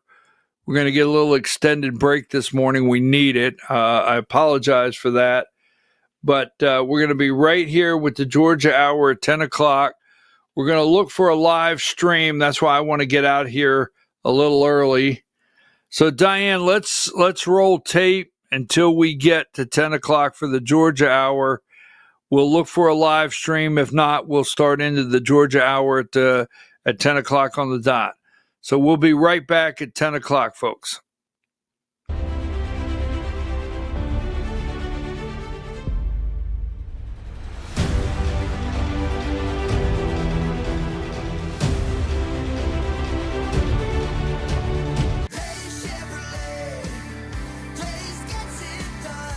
Chevrolet in Jasper, we're proud because for more than 65 years, we've built a legacy of trust for the families we serve. That's why 80% of our business comes from repeat customers and referrals. When you treat folks as well as we do, word is bound to get around. Dave's Chevrolet in Jasper, family first since 1959. Together, let's drive. Larry's Body Shop in Ellijay. Family owned and operated since 1978. The latest in cutting edge digital technology and state-of-the-art equipment allow our iCard Gold Class certified technicians to restore your vehicle. Our second-to-none customer service will work directly with your insurance company. Major accident or minor fender bender, we take the dents out of accidents. Larry's Body Shop, North Georgia's #1 body shop. Visit us at collisiondecision.com. Why give your money to liberal media companies? Put your marketing needs in the hands of a conservative marketing professional and start getting results today. FYN Media Group, one of the top digital marketing agencies in Georgia, specializes in website design and hosting, social media promotion and management, and so much more. Visit FYNmediagroup.com or call 706-889-3564 for a free consultation. Welcome to El Rey Azteca Mexican Restaurant. We invite you to indulge your senses with our from-scratch authentic Mexican food. Whether you are hungry for fajitas or the El Rey Azteca burrito, we offer a wide variety of fine Mexican dishes, drinks, and desserts. Our inviting patio, indoor seating, and bar has a seat for everyone. So come to El Rey Azteca for delicious food, great drinks, good friends, and loads of fun in a casual and friendly atmosphere. Ladies, when you wear elegant jewelry, you become a force to be reckoned with. You shine brighter than the stars in the sky, and your inner beauty radiates like the sun. So embrace the magic, embrace the elegance, and let your jewelry be a reflection of your true, authentic self. My friends over at North Georgia Diamond know what a woman wants. Go see them for the perfect gift. And remember, when it comes to elegance, there's no such thing as too much. Come see us at North Georgia Diamond. We're igniting passion one sparkle at a time.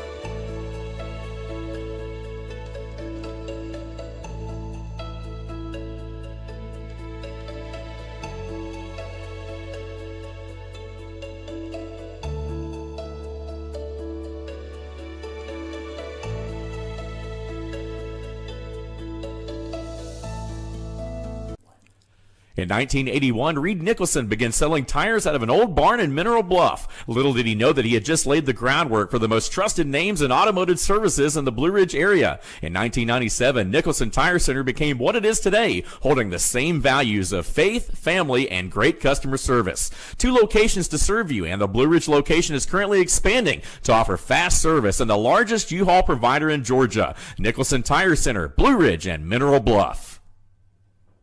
This is a special report. Knowing how to invest your money is harder than ever before. Dealing with stock market volatility, record debt, and terrorist attacks requires new thinking.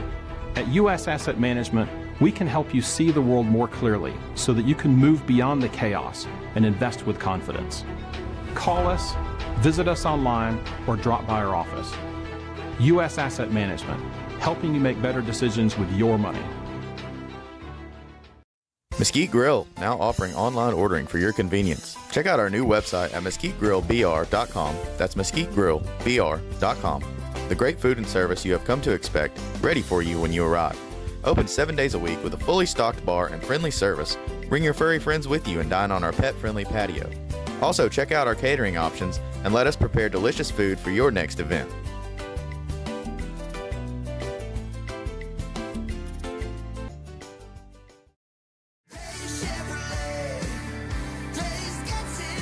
At Days Chevrolet in Jasper, we're proud because for more than 65 years, we've built a legacy of trust for the families we serve. That's why 80% of our business comes from repeat customers and referrals. When you treat folks as well as we do, word is bound to get around. Days Chevrolet in Jasper, family first since 1959. Together, let's drive. Larry's Body Shop in Ellijay. Family owned and operated since 1978. The latest in cutting edge digital technology and state of the art equipment allow our iCard Gold Class certified technicians to restore your vehicle. Our second to none customer service will work directly with your insurance company. Major accident or minor fender bender, we take the dents out of accidents. Larry's Body Shop, North Georgia's #1 body shop. Visit us at collisiondecision.com. Why give your money to liberal media companies? Put your marketing needs in the hands of a conservative marketing professional and start getting results today. FYN Media Group, one of the top digital marketing agencies in Georgia, specializes in website design and hosting, social media promotion and management, and so much more. Visit FYNmediagroup.com or call 706-889-3564 for a free consultation.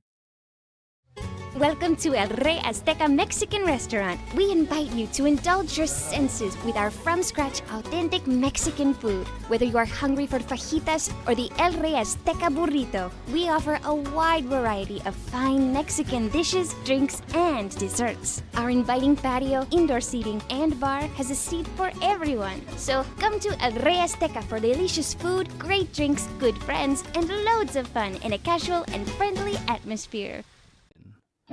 Ladies, when you wear elegant jewelry, you become a force to be reckoned with. You shine brighter than the stars in the sky, and your inner beauty radiates like the sun. So embrace the magic, embrace the elegance, and let your jewelry be a reflection of your true, authentic self. My friends over at North Georgia Diamond know what a woman wants. Go see them for the perfect gift. And remember, when it comes to elegance, there's no such thing as too much. Come see us at North Georgia Diamond. We're igniting passion one sparkle at a time.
In 1981, Reed Nicholson began selling tires out of an old barn in Mineral Bluff. Little did he know that he had just laid the groundwork for the most trusted names in automotive services in the Blue Ridge area. In 1997, Nicholson Tire Center became what it is today, holding the same values of faith, family, and great customer service. 2 locations to serve you, and the Blue Ridge location is currently expanding to offer fast service and the largest U-Haul provider in Georgia. Nicholson Tire Center, Blue Ridge, and Mineral Bluff.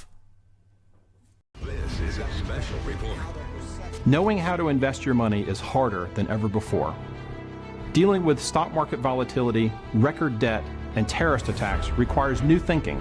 At U.S. Asset Management, we can help you see the world more clearly so that you can move beyond the chaos and invest with confidence.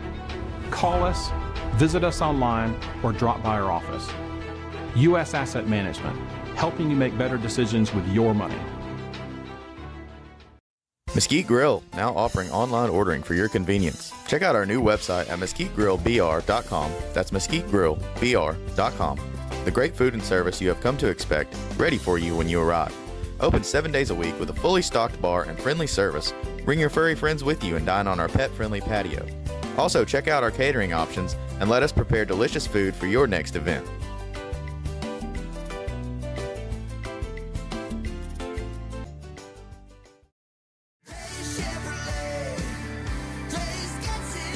At Days Chevrolet in Jasper, we're proud because for more than 65 years, we've built a legacy of trust for the families we serve. That's why 80% of our business comes from repeat customers and referrals. When you treat folks as well as we do, word is bound to get around. Days Chevrolet in Jasper, family first since 1959.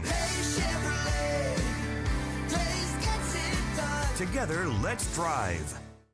Larry's Body Shop in Ellijay. Family owned and operated since 1978. The latest in cutting edge digital technology and state of the art equipment allow our iCard Gold Class certified technicians to restore your vehicle. Our second to none customer service will work directly with your insurance company. Major accident or minor fender bender, we take the dents out of accidents. Larry's Body Shop, North Georgia's #1 body shop. Visit us at collisiondecision.com. Why give your money to liberal media companies? Put your marketing needs in the hands of a conservative marketing professional and start getting results today. FYN Media Group, one of the top digital marketing agencies in Georgia, specializes in website design and hosting, social media promotion and management, and so much more. Visit FYNmediagroup.com or call 706-889-3564 for a free consultation. Welcome to El Rey Azteca Mexican Restaurant. We invite you to indulge your senses with our from-scratch authentic Mexican food. Whether you are hungry for fajitas or the El Rey Azteca burrito, we offer a wide variety of fine Mexican dishes, drinks, and desserts. Our inviting patio, indoor seating, and bar has a seat for everyone. So come to El Rey Azteca for delicious food, great drinks, good friends, and loads of fun in a casual and friendly atmosphere. Ladies, when you wear elegant jewelry, you become a force to be reckoned with. You shine brighter than the stars in the sky, and your inner beauty radiates like the sun. So embrace the magic, embrace the elegance, and let your jewelry be a reflection of your true, authentic self. My friends over at North Georgia Diamond know what a woman wants. Go see them for the perfect gift. And remember, when it comes to elegance, there's no such thing as too much. Come see us at North Georgia Diamond. We're igniting passion one sparkle at a time.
In 1981, Reed Nicholson began selling tires out of an old barn in Mineral Bluff. Little did he know that he had just laid the groundwork for the most trusted names in automotive services in the Blue Ridge area. In 1997, Nicholson Tire Center became what it is today, holding the same values of faith, family, and great customer service. 2 locations to serve you, and the Blue Ridge location is currently expanding to offer fast service and the largest U-Haul provider in Georgia. Nicholson Tire Center, Blue Ridge, and Mineral Bluff. This is a special report. Knowing how to invest your money is harder than ever before. Dealing with stock market volatility, record debt, and terrorist attacks requires new thinking. At U.S. Asset Management, we can help you see the world more clearly so that you can move beyond the chaos and invest with confidence. Call us, visit us online, or drop by our office. U.S. Asset Management, helping you make better decisions with your money. Mesquite Grill, now offering online ordering for your convenience. Check out our new website at mesquitegrillbr.com. That's mesquitegrillbr.com. The great food and service you have come to expect, ready for you when you arrive. Open 7 days a week with a fully stocked bar and friendly service. Bring your furry friends with you and dine on our pet-friendly patio. Also, check out our catering options and let us prepare delicious food for your next event.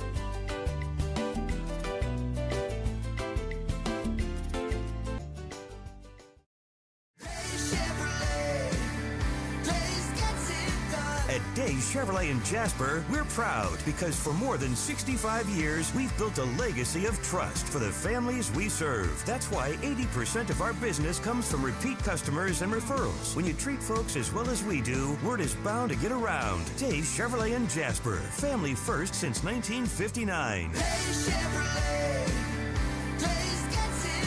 Together, let's drive.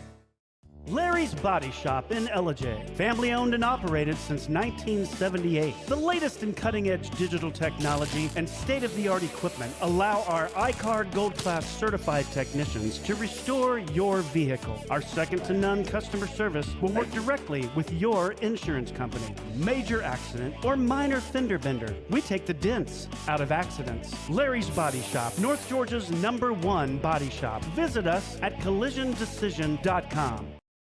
Why give your money to liberal media companies? Put your marketing needs in the hands of a conservative marketing professional and start getting results today. FYN Media Group, one of the top digital marketing agencies in Georgia, specializes in website design and hosting, social media promotion and management, and so much more. Visit FYNmediagroup.com or call 706-889-3564 for a free consultation. Welcome to El Rey Azteca Mexican Restaurant. We invite you to indulge your senses with our from-scratch authentic Mexican food. Whether you are hungry for fajitas or the El Rey Azteca burrito, we offer a wide variety of fine Mexican dishes, drinks, and desserts. Our inviting patio, indoor seating, and bar has a seat for everyone. So come to El Rey Azteca for delicious food, great drinks, good friends, and loads of fun in a casual and friendly atmosphere. Ladies, when you wear elegant jewelry, you become a force to be reckoned with. You shine brighter than the stars in the sky, and your inner beauty radiates like the sun. So embrace the magic, embrace the elegance, and let your jewelry be a reflection of your true, authentic self. My friends over at North Georgia Diamond know what a woman wants. Go see them for the perfect gift. And remember, when it comes to elegance, there's no such thing as too much. Come see us at North Georgia Diamond. We're igniting passion one sparkle at a time.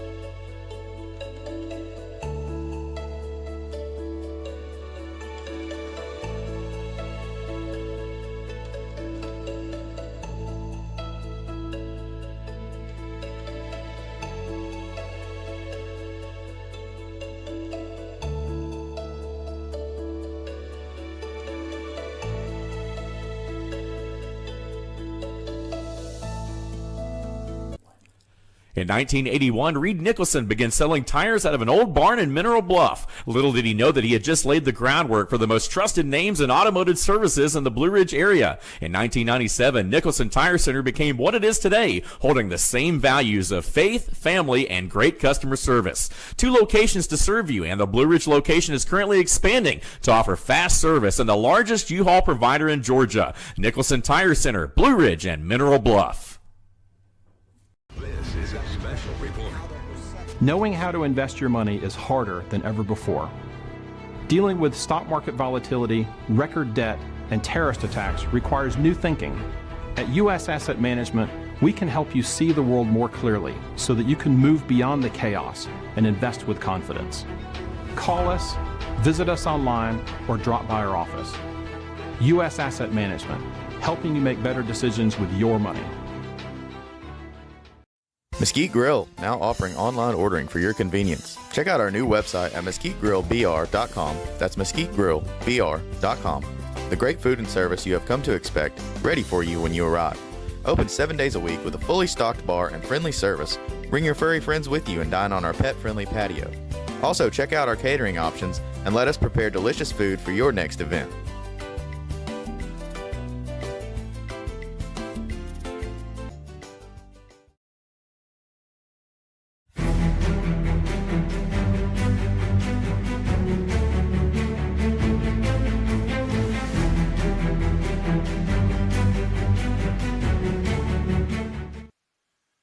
All right, folks, it's time. It's 10 o'clock, 8/27/2025. I'm your host, BKP, and it's time for the Georgia Hour on voiceofruralamerica.com.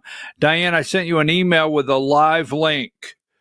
There's a stream, a live link, emergency hearing over Fulton County not seating GOP nominees to election board. Can you put that live link in a box? And when they come in, just interrupt me at any time and pull it in. Can you do that? Let me know if there's any problem with that. All right, folks. So yesterday there was a kickoff for the governor's race, and that is Burt Jones. Burt Jones is the lieutenant governor of Georgia. He had a kickoff for his campaign for governor. But before we go there, there was a special election. Now, we talked about Iowa yesterday. Iowa, earlier this morning, losing Democrats, flipped a House seat, a state Senate seat in Iowa. Democrat now have 17 seats, I think, in Iowa State Senate. We have House District 21.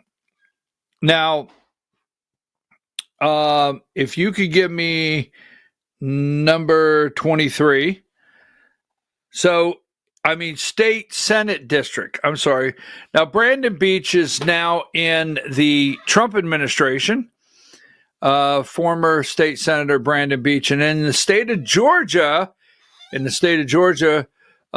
we have what's called the jungle primary. I've talked to you about this, and I'm going to show you what happens. We've had several years going all the way back of Kelly Loeffler in the jungle primary with Raphael Warnock is now the U.S. Senator. So Georgia's had several years to close our primaries, correct this jungle primary. Now, what that means, if the governor calls a special election, so for a state Senate seat, when it becomes vacant or state house for any reason, the governor of Georgia and his powers, his or her powers, calls for a special election to be held.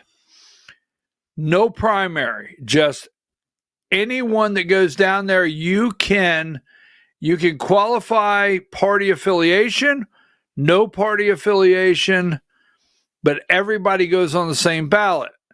Now, right here, a Democrat will move into a runoff election in this special election.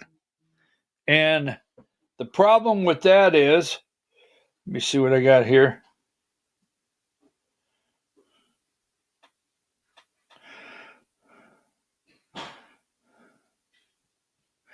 So the problem with that is, in these jungle primaries, look at what we have here this morning. I'm going to show you just a little bit. Give me number 46. And then we'll go to 47, and there you go, 46. Democrats, strong showing in state Senate race raises GOP concerns. All right. Now, the reason I'm bringing this up, I'm going to show you two other races. And if Democrats flip this seat, we got a serious problem in Georgia. We should have, as a Georgia Republican Party, we should have for the last several years, we should have been working on correcting this right here to where we didn't have these jungle primaries anymore. Give me number 47. So here is the young lady, mother of 5, Deborah Shingley, is that her name? Surged to the top of Tuesday's special Senate election, has alarmed some senior GOP officials in the area. Now, September 23rd is the runoff. So September 23rd is the runoff.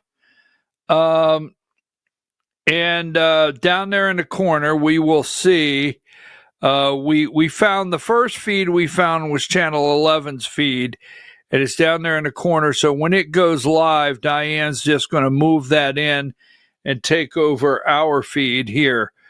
So now let's go back to the results, number 22. Here is last night's results in this special election. All right.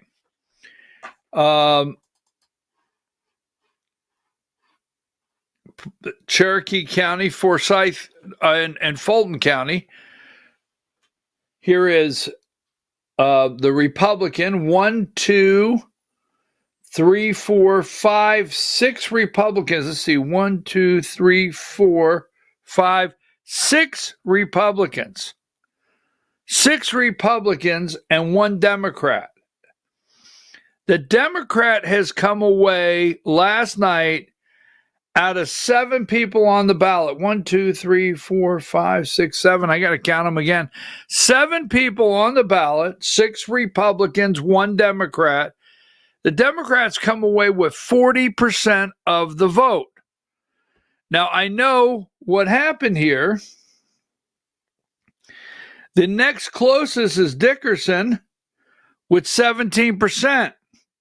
And what Dickerson should have been doing last night is asking Steve West, Brian Will, Bryce Futch, every one of the Republicans, he should have been on the phone saying, can you help me win this?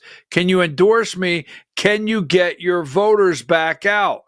Because what happens all too often is people went and voted for, as you can see, in a special election, especially these jungle primaries, turnout is very low. It's very low.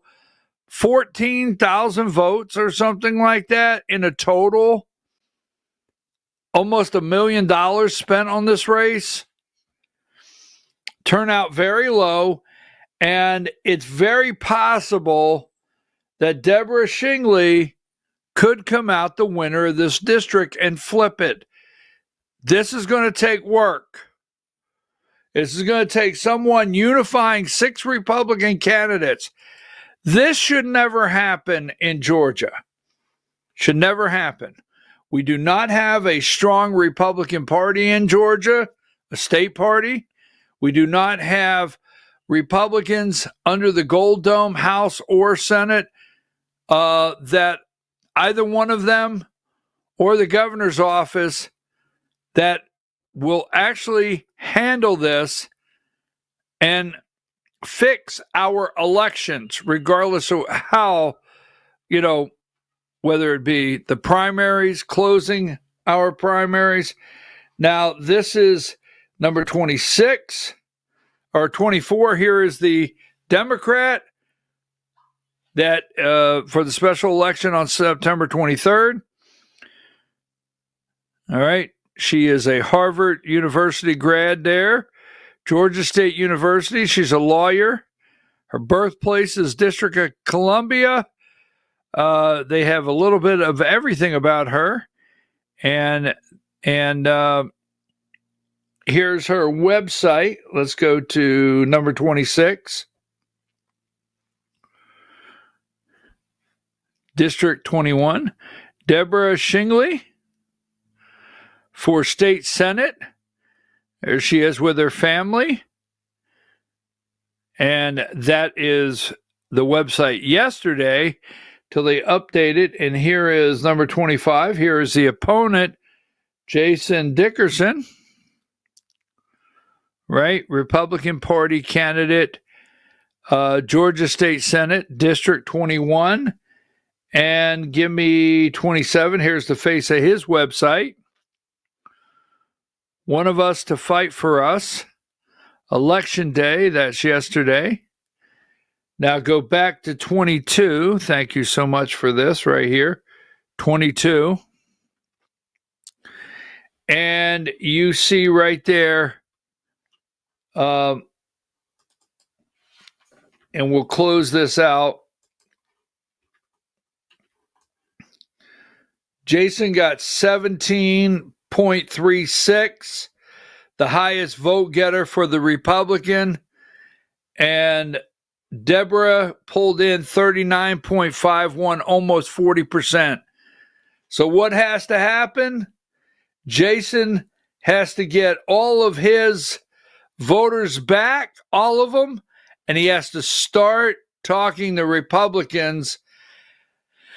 The entire state Republican Party needs to be on notice. This cannot flip to Democrat. Now, what does this mean if it flips to Democrat? Believe it or not, one state Senate seat in Georgia that goes from red to blue will ignite Democrat money pouring into this state. We do not need to energize the Democrats. Right here in this race is where we need to let the Democrats know you will not succeed. You will not take a seat. And this is what it's going to be like when you try to reelect John Ossoff, elect a Democrat for governor. This is the race in your face. This is it right here. If this Democrat pulls this off, now I'm going to give you two more. I talked to someone last night about this. Number 4, the PSC race. Now, here's a concern. Now, I understand Donald Trump wants to go to paper ballots, the President of the United States. And we have had how many years to get this done? It is 2025. The election was 2020, November. How many years have we had to get this done and in place? So we have a District 2 and District 3 Public Service Commissioner race coming up. Number 1, if we lose 1 or 2, but one of these races, Democrats will think they won the World Series. Now, what does that mean right now? I have concerns. You need to follow this up, check it out, and if you can be there tomorrow. Number 42.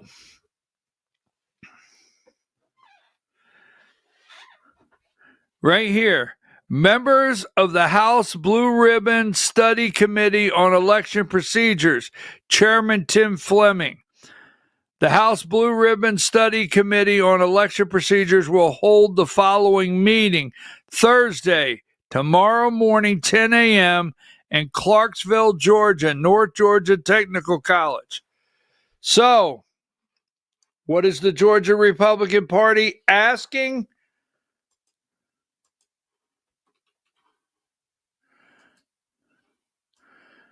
Give me number 44. Recommendation letter sent to House Study Committee. This is going to the study committee. The Georgia GOP proposal looks to implement hand-marked paper ballots in the 2025 fellow Georgia Republicans. This afternoon, the Georgia Republican Party sent a letter to the State House Blue Ribbon Committee on Election Procedures after 2 meetings of the committee. And ahead of their 3rd meeting this week, we wanted to make clear our request to comply with state law headed into the 2025 PSC elections and 2026 midterm elections. We are requesting that the committee vote to ask the Secretary of State to opt in to the pilot program model for November 2025 PSC election by implementing the use of hand-marked paper ballots.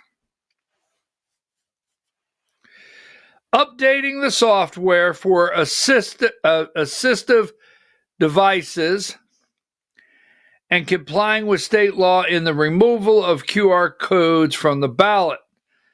In this scenario, counties around the state would be given the opportunity to opt in to pilot program model. It is vital that we have a model in practice, not just in theory, leading up to the expiration of the QR codes on ballots in July 2026. Now, well, I'll ask that at a different time. Additionally, President Trump has reinforced the urgency of this transition with his March 2025 executive order. The real possibility of congressional action must underscore the need to have a pilot program. Voter confidence in Georgia must be restored. We are thankful to Chairman Tim Fleming and the rest of the committee for their commitment to engage with grassroots activists throughout the state. We are hopeful that they will consider our proposal and make the recommendation to the Secretary of State's office. So, this is just a recommendation to the Secretary of State's office to do a pilot program to allow counties to use hand-marked paper ballots.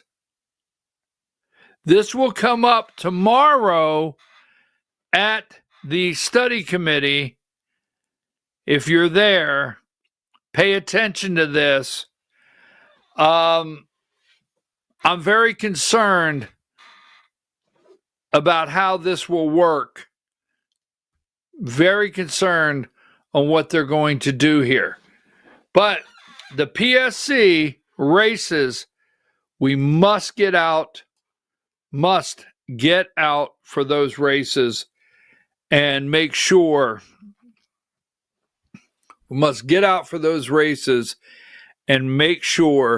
that we do not allow them to go blue. So, back to this race for just a minute. You do realize, give me number 47. I don't know what time they're going to start this hearing.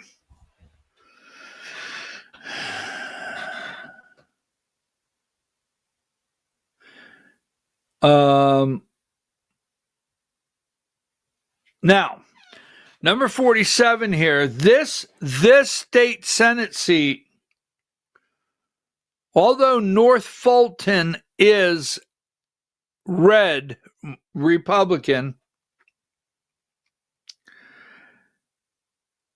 this district spans part of Fulton and Cherokee County. North Fulton and Cherokee County. So let's go with that for a minute. North Fulton.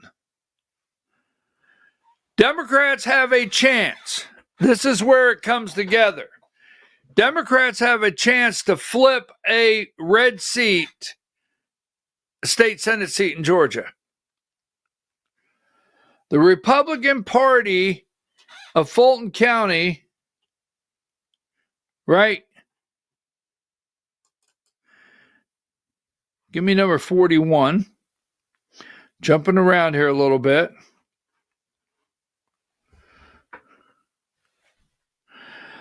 Lawsuit update since the Fulton County Board of Commissioners, except for Commissioner Bridget Thorne and Bob Ellis, defied a judge's lawful order and refused to appoint two nominees, Jason Fraser and Julie Adams, to the Board of Registration and Elections last Wednesday, August 20th. In their regularly scheduled meeting, we filed to notify the judge of their refusal. Subsequent contempt hearing is tomorrow morning. Now, this was posted yesterday. So there's a hearing because they are in contempt of court.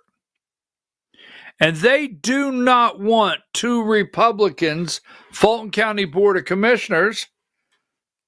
Number one, they do not want these Fulton County Board of Commissioners, these Fulton County Republican Party nominees on the election, especially come September 23rd. We need these Republicans on the Board of Elections in Fulton County immediately. Immediately. We've got this state Senate race, District 21, that they need to be on there for before September 23rd. And we have the two PSC races coming up, plus all the Fulton County municipal races coming up. But we're in court this morning. We're waiting for the judge, I guess, and the court there. We're in court this morning. Now, the give me number. We know what happened the other day. Give me number 13. And here is where they set the case, right? Order setting emergency hearing. It's supposed to be at 10 a.m. this morning for a contempt order. And the contempt order is against the Democrats. The Fulton County GOP, they're looking for their legal fees to be paid now, because a court order told them to put these two nominees on the Board of Elections. They're looking for their legal fees to be paid, and they're looking for possibly $1,000 a day fine for every day they go past not putting these two on the election board, and up to 20 days of imprisonment. So that's happening right now. We're, like I said, we are waiting for that live link there. Now, the Democrats, they are fundraising. They are I don't care and fundraising off this. So give me number 45. Just one. There's others out there. This is one of the Fulton County, Marvin Arrington. Fulton forward as one Fulton commissioner. I respectfully disagree with the court's decision because commissioners, unlike clerks, have discretion and right to vote. So he has put out a fundraiser. You can, in this email, he can fundraise. Give me number 43.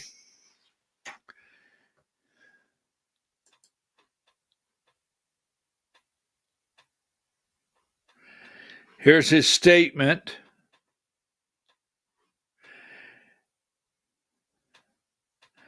As your commissioner, I'm ready to write a new chapter for Fulton County where democracy is fiercely protected. I refuse to back down from defending voting rights and moving Fulton forward. Give $5 or more today. So they are fundraising off of this. Now, what their argument will be, and this is going to be a tough case this morning. I really wish the judge would have come in already and they would have started this. It was supposed to start at 10 o'clock. But what their argument's going to be is they were elected, and the districts that they represent in Fulton County, that's who could tell them how to vote. And that's who they would request, their constituents. How would you like for me to vote on this matter? Not a judge. So this is going to be an interesting case. This case will be interesting as it goes forward to the Supreme Court. So we're going to take that down. We're waiting for, I don't know what this is. Let me just show you this. Give me number 96.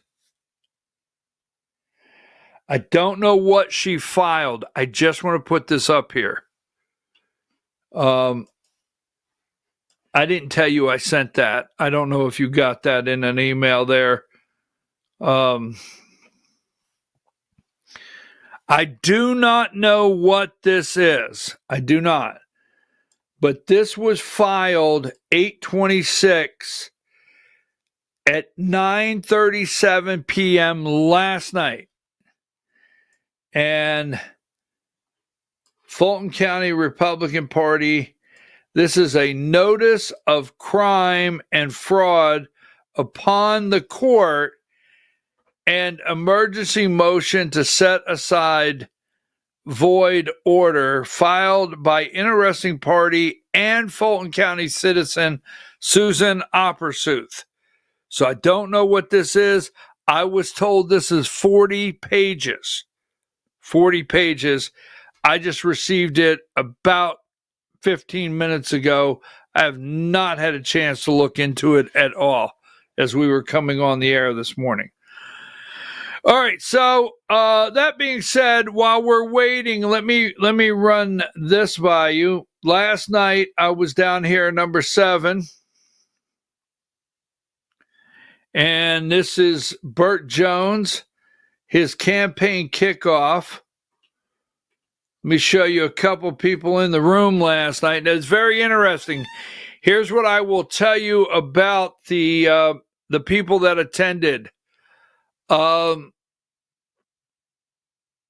First of all, he is the lieutenant governor. There was 700 or more there, so it was packed. He's the lieutenant governor of the state of Georgia. I would suspect that almost every state senator was there last night, unless they had a really good excuse not to be there. When you get up this morning, he's still the boss as far as lieutenant governor. So you could look around the room. Almost every state senator was in the room last night. Okay. Wives, friends, not a bad looking room. Interesting. The people that come out that look to be supporting him. Here's number 14. You may recognize this lady here. This is Dr. Janice Johnston on the Board of Elections. She was there last night. Here is the Treasury Secretary, number 15, He came from Washington, D.C. to stump for Burt Jones, former state senator, now treasurer, United States Treasurer Brandon Beach. He was there last night. Over at the 10th District, number 16, there's Houston Gaines. He's running for the 10th District. We don't have anybody right now that I'm aware of has come out to challenge him. Houston Gaines was in the room last night. Number 17, here is Burt Jones as he was meeting with reporters outside. Number 18, here's John F. Kennedy running from Macon. No, 18. Thank you. He's from Macon, Georgia. He's running for lieutenant governor. He was there last night. And this is what I find quite interesting. And we'll get there in just a minute.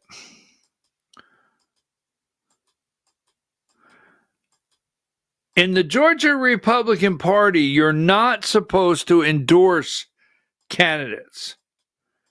And last night,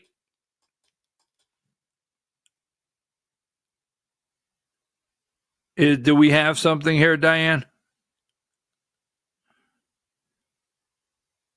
Just a commercial. I'm sorry. Looks like just one of their commercials. So still waiting for that to go live. So,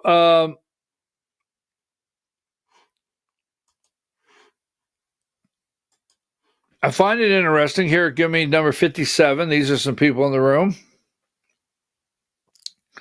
And there's 57. There's Blueberry.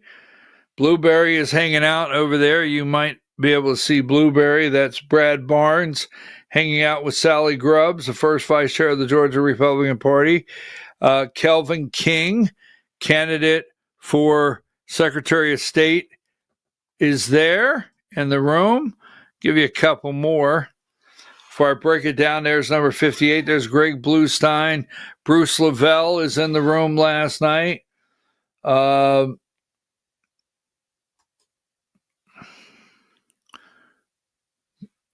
Number 58. And then I want to go to 59 in a minute. There you go. There's Bruce Lavelle. And there's then go to 59. He's talking with Greg Bluestein. That is Kelvin and Janelle King are there. Now, this is the one that makes it quite interesting. This is number 60. Did you just take that down, Diane, or are you going to put it back, or is you just watching it from inside to see if it comes on? Now, this is the chairman of the Georgia Republican Party. So we hear that maybe next week, it's going to be interesting, that maybe next week after Labor Day, that Secretary of State Brad Raffensperger may announce his candidacy to run for governor of Georgia. Maybe. Then there's another individual I'm going to show you in a minute that may announce his run for governor of Georgia. And then you have Attorney General Chris Carr running for governor of Georgia, all Republican Party ticket. Last night, about 8 minutes, everybody got up there and gave about 8 minutes. And this is the chairman of the Georgia Republican Party, Josh McCoon. Now, he got up there last night and he said, although it's a primary, boy, I tell you what, if you'd have listened to him for 8 minutes, you would be hard-pressed not to come away saying he was there last night to endorse Burt Jones. This is interesting. This is almost as close as I've ever seen. And me standing out there, because I was listening, I really feel if you're in that crowd, that guy got up there and endorsed Burt Jones for governor. Okay? Now, that I'm not going after Burt Jones. I'm just saying the Georgia Republican Party, here he is, number 61. I don't think he was supposed to do that. He's right up there. And he said, although we're in a primary, not to quote him, but if these are the two candidates, the candidate here tonight and Keisha Lance Bottoms, it's a no-brainer. There's Bruce Lavelle, number 63. Now, here's the weasel. This is the weasel, okay? Do you know the weasel, number 64? This guy is a weasel. He's a weasel. I have tried and tried for a couple weeks. This is Greg Dolezal, state senator. He introduced Burt Jones. I would say maybe not the only, but pretty much his close ties to Lieutenant Governor Burt Jones is probably the only thing that puts a little separation, a little cause, a little pause, a little take a minute where it comes to Burt Jones, is the fact that he's awful close to the weasel. So this is Greg Dolezal. He's a weasel. He will not answer the question. A lot of people have said, multiple people, that he was an angel investor in First Liberty Building and Loan. There's two things. Now, he was an angel investor in First Liberty Building and Loan. And that's what we've heard. And we've heard as much as $2 million he had invested in there. Now, there's another little spin to the weasel. And that's right here. That he may, with a question mark, he may have been the head of a group that invested in First Liberty Building and Loan, and he placed the bets at the window at the horse track so that everybody else could keep a low profile. That's what we understand. So we're waiting for the weasel to come clean. Now, I'm going to tell you this right now. First Liberty Building and Loan with the Frost family, Katie, Brant Frost V, Brant Frost IV, and the mother, Krista Frost, at this time. This will be one of two things, because I think there's some names in there. I think there's some names in there that have to be protected.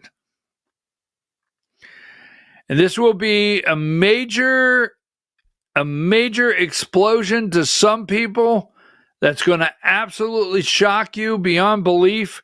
The people that are going to come out, that it's going to come out that they were involved in some way, shape, or form, investor, or they referred people to First Building, Liberty Building and Loan, whatever it may be. Or this will be the biggest cover-up in the state of Georgia in the history. There's only two possibilities here. And I think the weasel ought to answer his questions on how deep he went into his pockets and how much he knew was going on over there. So here you go. Number 65 is the lieutenant governor. 66, Burt Jones. Had his entire family up there last night. Really nice event. Kicked off his campaign. And so I told you about this guy 2 weeks ago. I came on the air and I said, do you know this guy here? Give me number 50.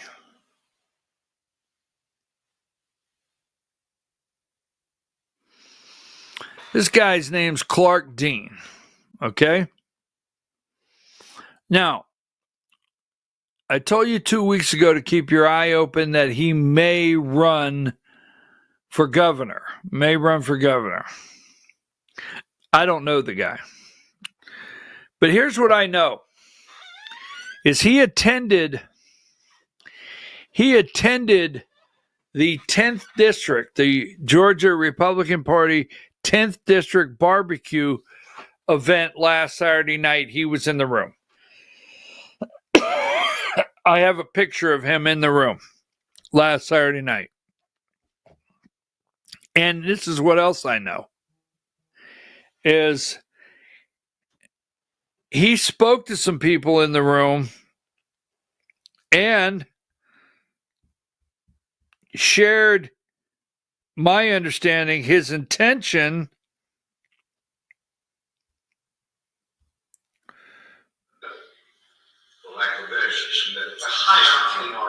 it's already live on somebody else's here. I have somebody else's here that just sent me. It's live. Can you check that 11 Alive? Is it live?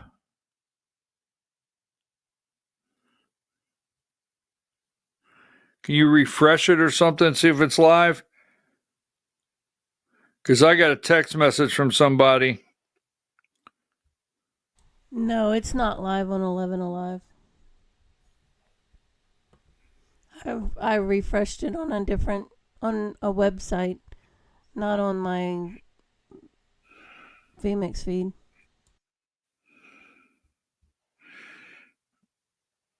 Okay, can you take this one here?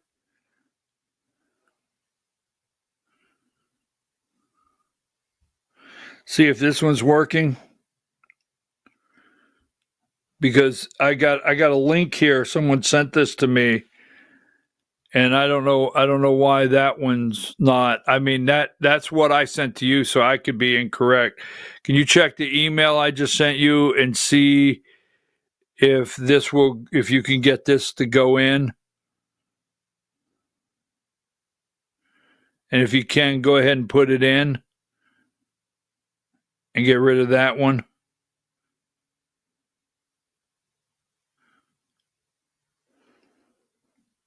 If you're able to do it.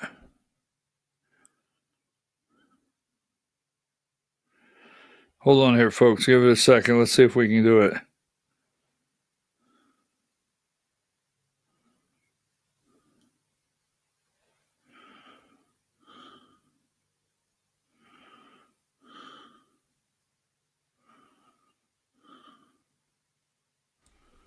I've got it up. You want me to go ahead and just put it in? Yeah, go ahead. Go ahead and let's listen in. Average accuracy. We think they will reconsider, they certainly reconsider whether a contempt order is appropriate in this case because of our rights to supersede it.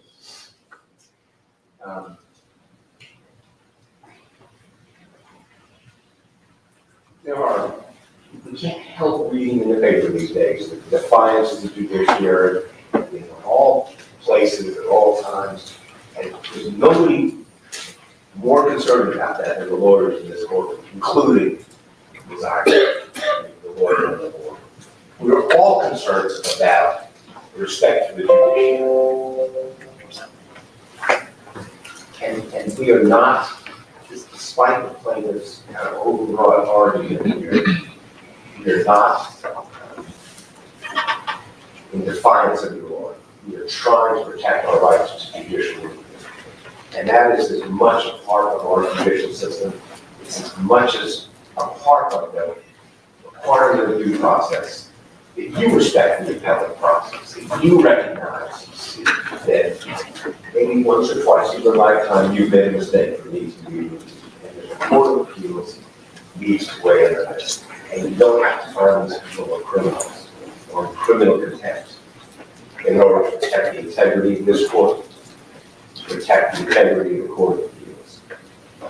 If the Court of Appeals, I can absolutely guarantee you, I will bet my bar card, I don't know that many more years than we're trying to be using it, I will bet my bar card that if the Court of Appeals says your clients are wrong and the writ was properly granted, you won't hear from any of us again. It'll just be the way it is. They may go to the legislature, They may try to change the law. They may ask the law, the local law be changed to clarify why are we voting, why are you even sending it to the Board of Commissioners? If you want the Republican Party to appoint to, if you want the Democratic Party to appoint to, and nothing else, leave us out of it. There's no reason to have the Board of Commissioners in this process. So I would ask the court to be, I recognize you're not going to just sit there and do nothing. I recognize that. And I've told the clients that. I've told them. He's not going to say, I'm so sorry for the inconvenience, and go back and do this. We know that's not going to happen today. But we ask you to be respectful of the other branch of government. They are not evil people, despite the way you think the plaintiffs are describing them. They're not volunteers, but they have very little reward. Serve this county, vote their conscience. I would never tell anybody, don't vote your conscience. Some members didn't vote at all. I don't think that was in defiance of the court. Somebody's on an airplane going to Africa, and they're saying, well, hold it, criminal. I think I said it on the website. Voting is incredibly important. Whether you're a legislator, any congressman, is content because they voted no or yes.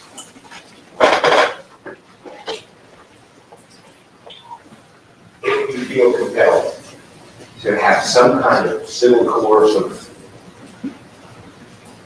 contempt order, and we urge you to do it against the county, not against the individuals. These people don't deserve that. They don't deserve to be criminally cited. One of them has a bar card.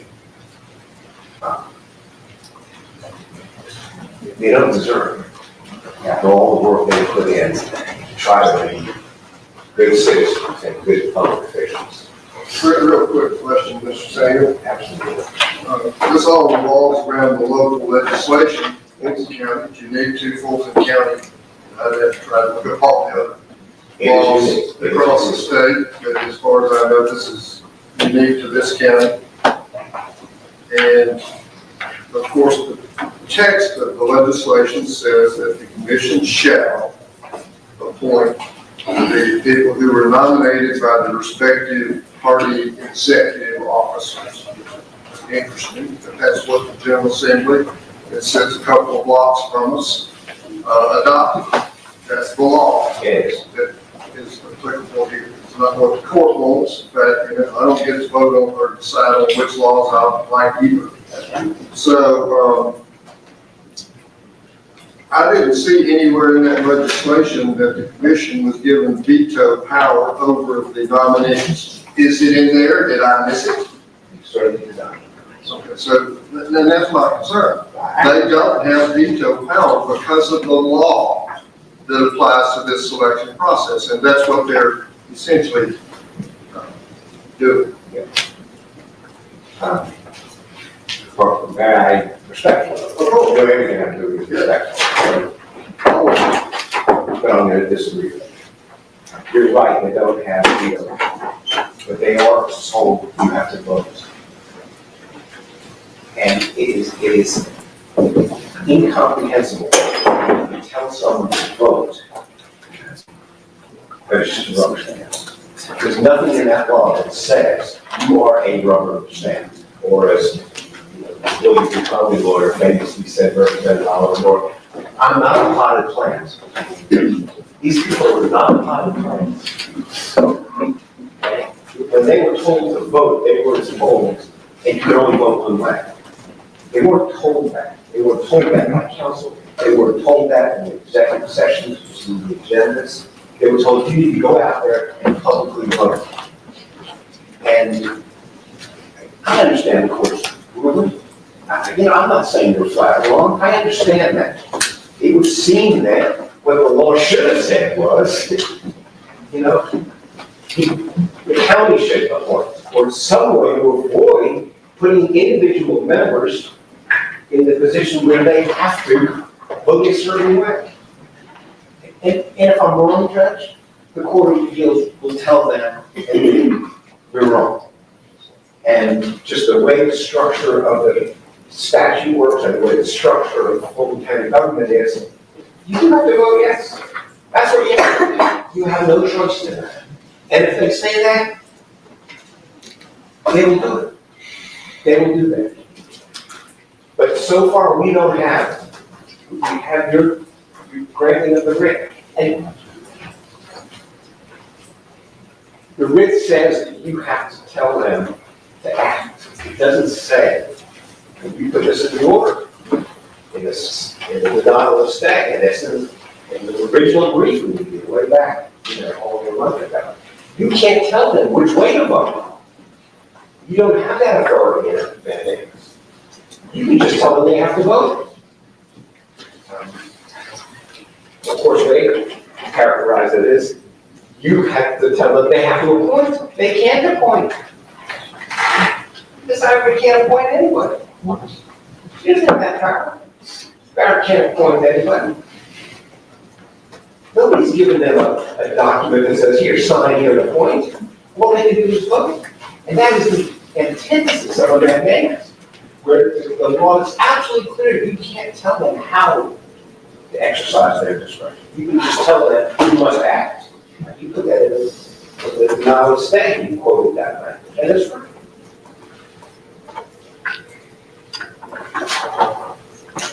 Quickly read the notes. Absolutely. Handed to me here, so. 1 second.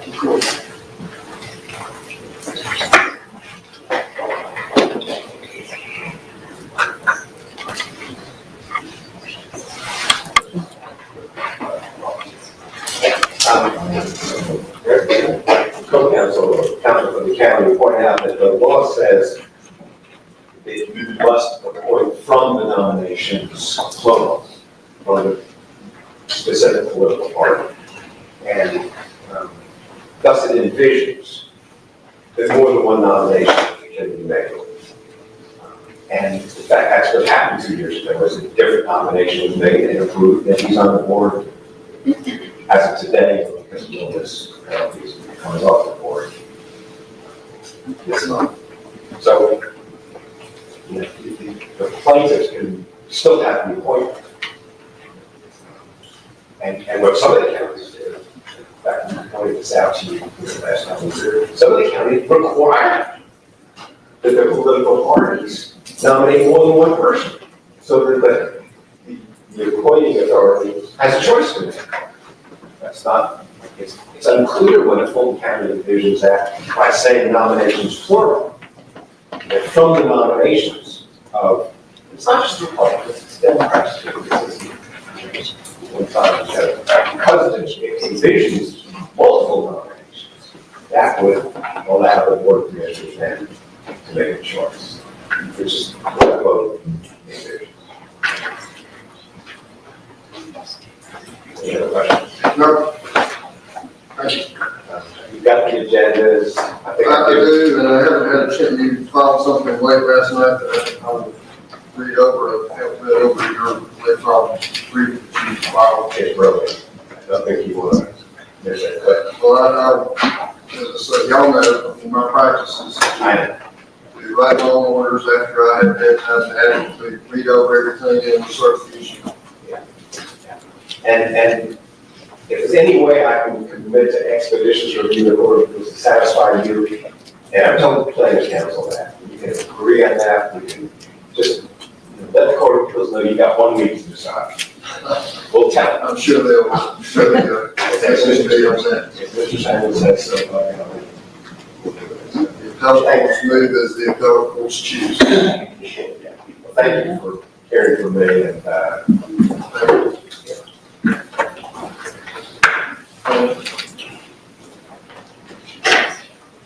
John, when Mr. Samuel and I were talking over the weekend, I wish I would have been able to come on with the setting the appellate courts move as the appellate courts choose, but that was one of the rebuttals that, and I would certainly say without going into Rule 408, because people brought this up, the proposal made to us was not simply that they would move to proceed expeditiously. This is the first time that has been put on the table or has been offered without other conditions associated with it.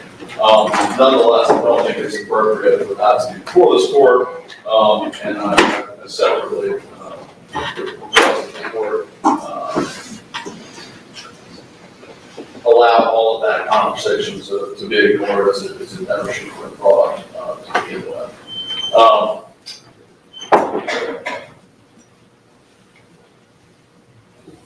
Mr. Samuel states that they have no choice but to vote, and they have to vote their conscience. This court actually said in this order, the court knows the rule in this type of case that the court can only compel the public body to act while it cannot dictate the decision that must be made.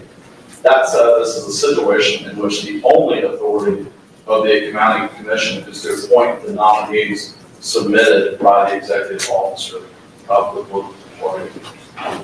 The defendants leave out the second sentence.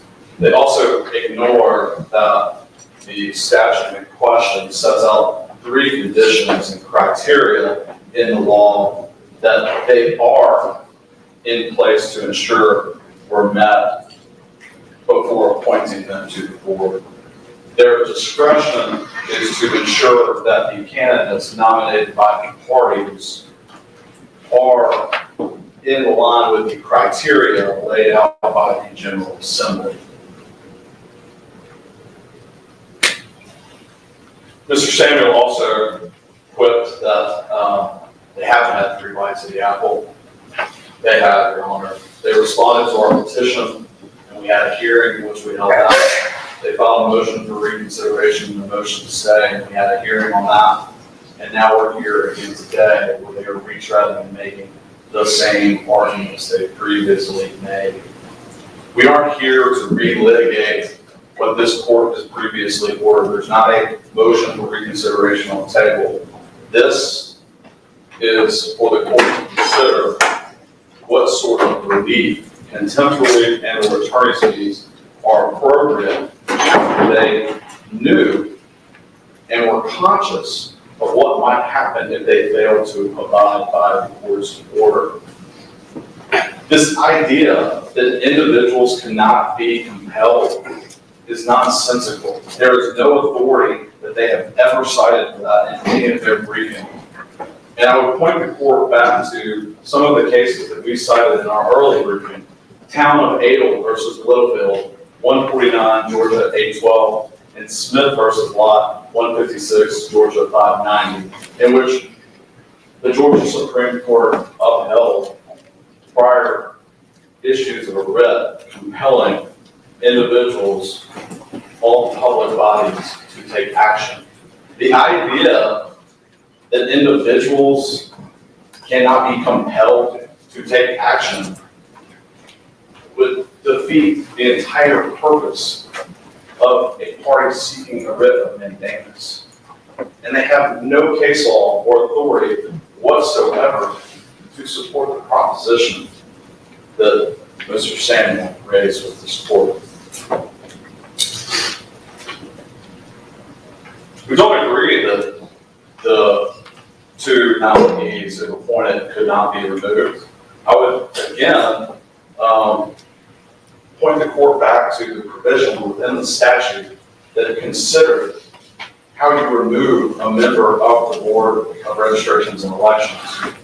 The General Assembly had already taken that consideration into account when they crafted this law. And there is a removal process if that is what they are seeking to do.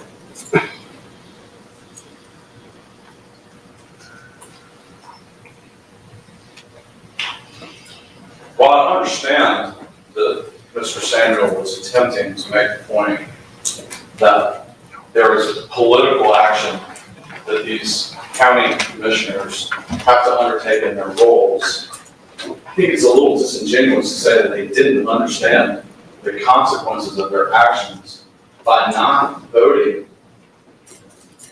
to appoint the nominees. That's contrary to the three of them who have gone out on social media and stated that they understand that actions have consequences.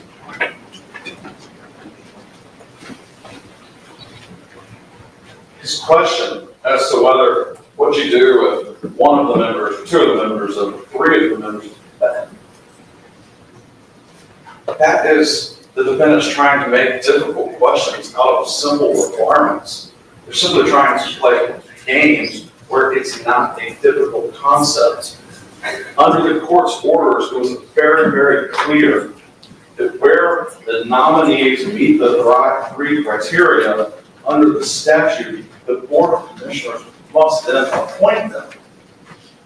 There is no discretion. This court has written approximately 12 pages of different orders, and the relief that was sought by the plaintiff in this action is spelled out specifically in its original petition, and this court ordered that that relief be carried out.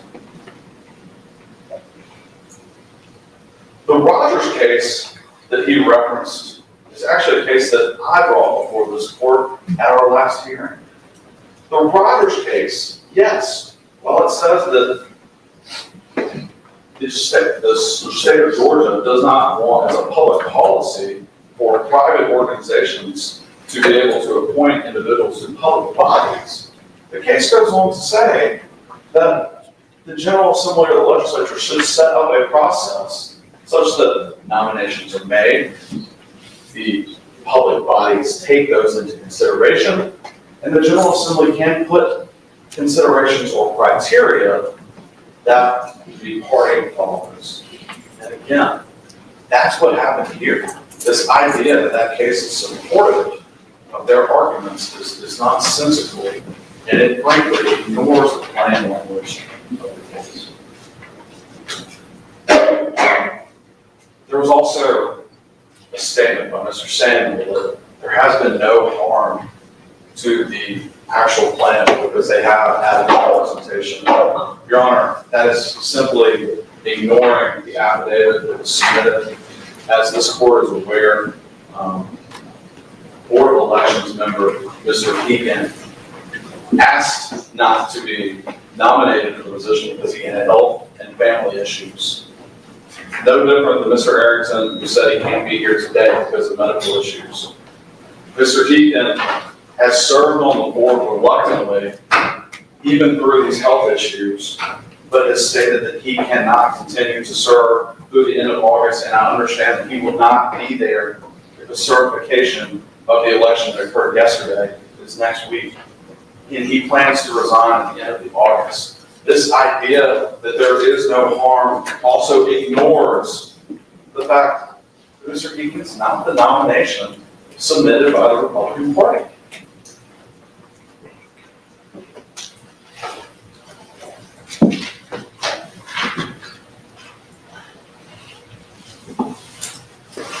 In sum, Your Honor, I am not sure what advice was provided to the defendants by their counsel. I am not sure other than taking at their word in their statements on social media out to the public as to what their true intentions are. But this court issued an order. This court issued a second order. And the order of the writ by their noncompliance is being defeated. It is not for them to second guess this court. It is ironic to me that one of their chief complaints about one of the nominees, Ms. Julie Adams, was that she filed a case seeking in the previous Board of Election term as to whether or not she had to, as a duty, as a member of the Board of Elections, to certify the election. And when the court said that she did, she ultimately complied with that. Yet now, they want to be on the other side of that argument. And now they're challenging an order of the court, and they're saying that they don't have to comply. It's pretty rich. This is not something that we filed lightly. It's not something that any of us expected when we filed our initial petition, that after obtaining a writ from the court, we would have to come back before the court again and seek and argue a motion for reconsideration or stay. We certainly contemplated that was a possibility. We certainly contemplated that they might have filed a notice of appeal and saw an expeditious review of the situation. What we never contemplated was that something so egregious as this court would say, here's my writ, you must follow it. You're aware of the law that says that it has to be followed immediately. You refuse at the first hearing, despite knowledge of that law, to abide by the court's order. Just raise that other case. Adams versus Fulton County, and I have that on West Florida here on my iPad because Wi-Fi is not working here right now. But I do have access to my cellular on this device. So, interestingly, that case related to the interpretation of the word shall. That's right. Which is what this case revolves around, albeit in a different code section, because the Court of Appeals cited one of the same cases that I looked at, internal vigilance. It's the short name of it, the 2025 Georgia Supreme Court decision. And they said, quoted, the word shall is generally construed as a word of command. The import of the language is mandatory. Based on foregoing Adams' contention, and Adams is what because you're clear. She's one of the nominees, yes, sir. That the trial court erred in declaring she had a mandatory duty to certify the election results is without merit. And as I noted, that's one of the cases that I looked at in making my decision is that the position of Fulton County in that case, which just came down in July, which makes this case all that much more interesting.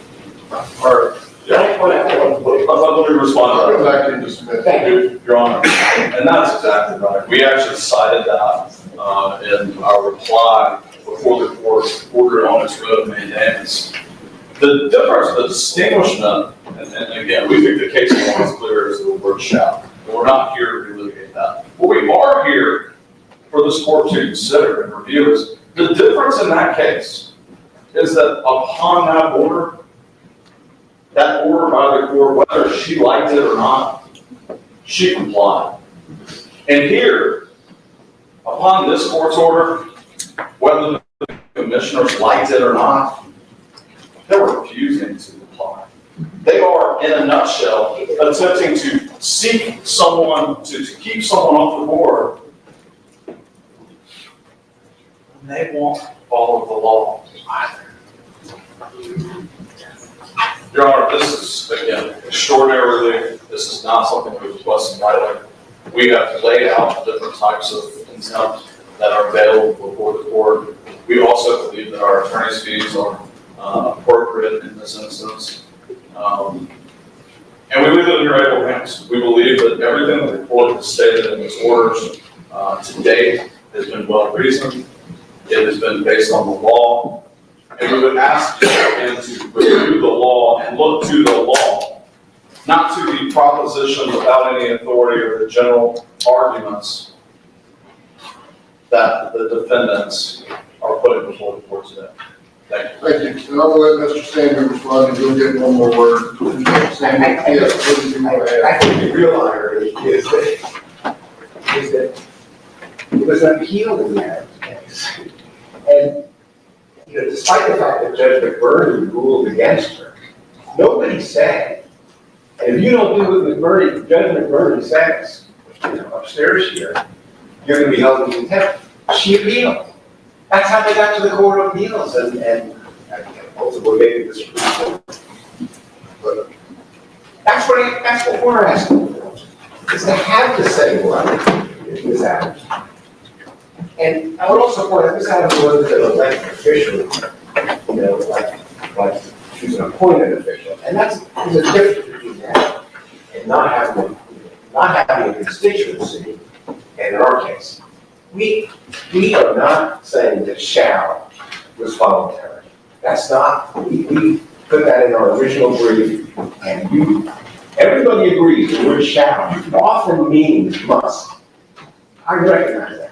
Sometimes it does, sometimes it doesn't. We cited cases to you where sometimes it doesn't.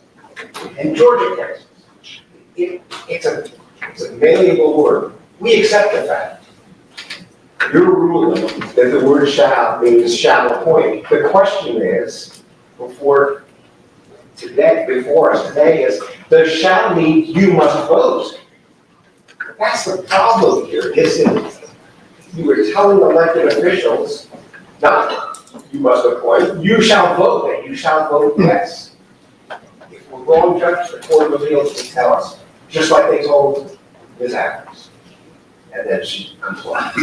That's all we're asking for, is the right to appeal. Is the right to appeal to have a meaningful appeal, and not have the plaintiffs, then say, oh, by the way, this is all, they're on court, nothing you can do with that. And even if they did do that, I think we both recognize that our agreement to make an issue just issued is not binding.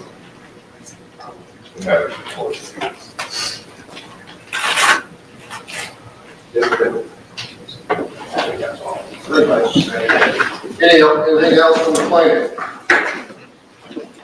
One quick word. Just limited to responding to this. Yes, Your Honor. Keep it short. One word. I hear that all the time, and I understand it. So just a couple of questions. Your Honor, on the mootness argument, we have taken this position in open court. We have cited what we believe to be very good case law. There are numerous instances in which the Court of Appeals or the Georgia Supreme Court has found that these types of issues are not moot. It is, again, pretext. It is not the reason for the underlying motive that they are not following this court's order. And frankly, Your Honor, they had an opportunity to raise these arguments, the mootness of the motion to stay. We're not here to relitigate that today. We're here to decide what to do upon their failure to abide by the writ and their failure to acknowledge that this court warned them in their last order that they would be taking up contempt if they failed to abide. They made a conscious decision to willfully disobey this court's order, and they have their opportunity to appeal. We are not going to take a separate position on appeal after standing in front of this court today that it's somehow moot. It would have to be raised with sponte by the Court of Appeals, and again, the doctrine of capable of repetition, but escaping review will allow this case to proceed. They can have their day in court, but they need to follow this court's order, follow this court's writ, and appoint the two nominees as required by the Georgia General Assembly, as required by this court's order, in accordance with the law. Thank you. Thank you. As I indicated, I don't think the rules change. I have been following that practice for 35 years or so now. So I'll make this, I'll give you your please. But there was some mention perhaps some individuals that filed something, I don't know anymore. It's on Odyssey this morning. And Your Honor, I have not read or reviewed those. If there is something that we don't believe that it's necessary, we're not even sure that they were properly followed. Well, I'll take a look at the doc if the system's working. I know they did an update over the weekend, sometimes those things will recover from. So, yes. Thank you, Your Honor. I'm Allegra Lawrence Hardy. I'm the lawyer who filed. So just wanted to let you know that I'm here in court. All right, thank you. Thank you. And I'll have a decision today. Those problems work was transmitted electronically, I'm sure. Thank you. Thank you.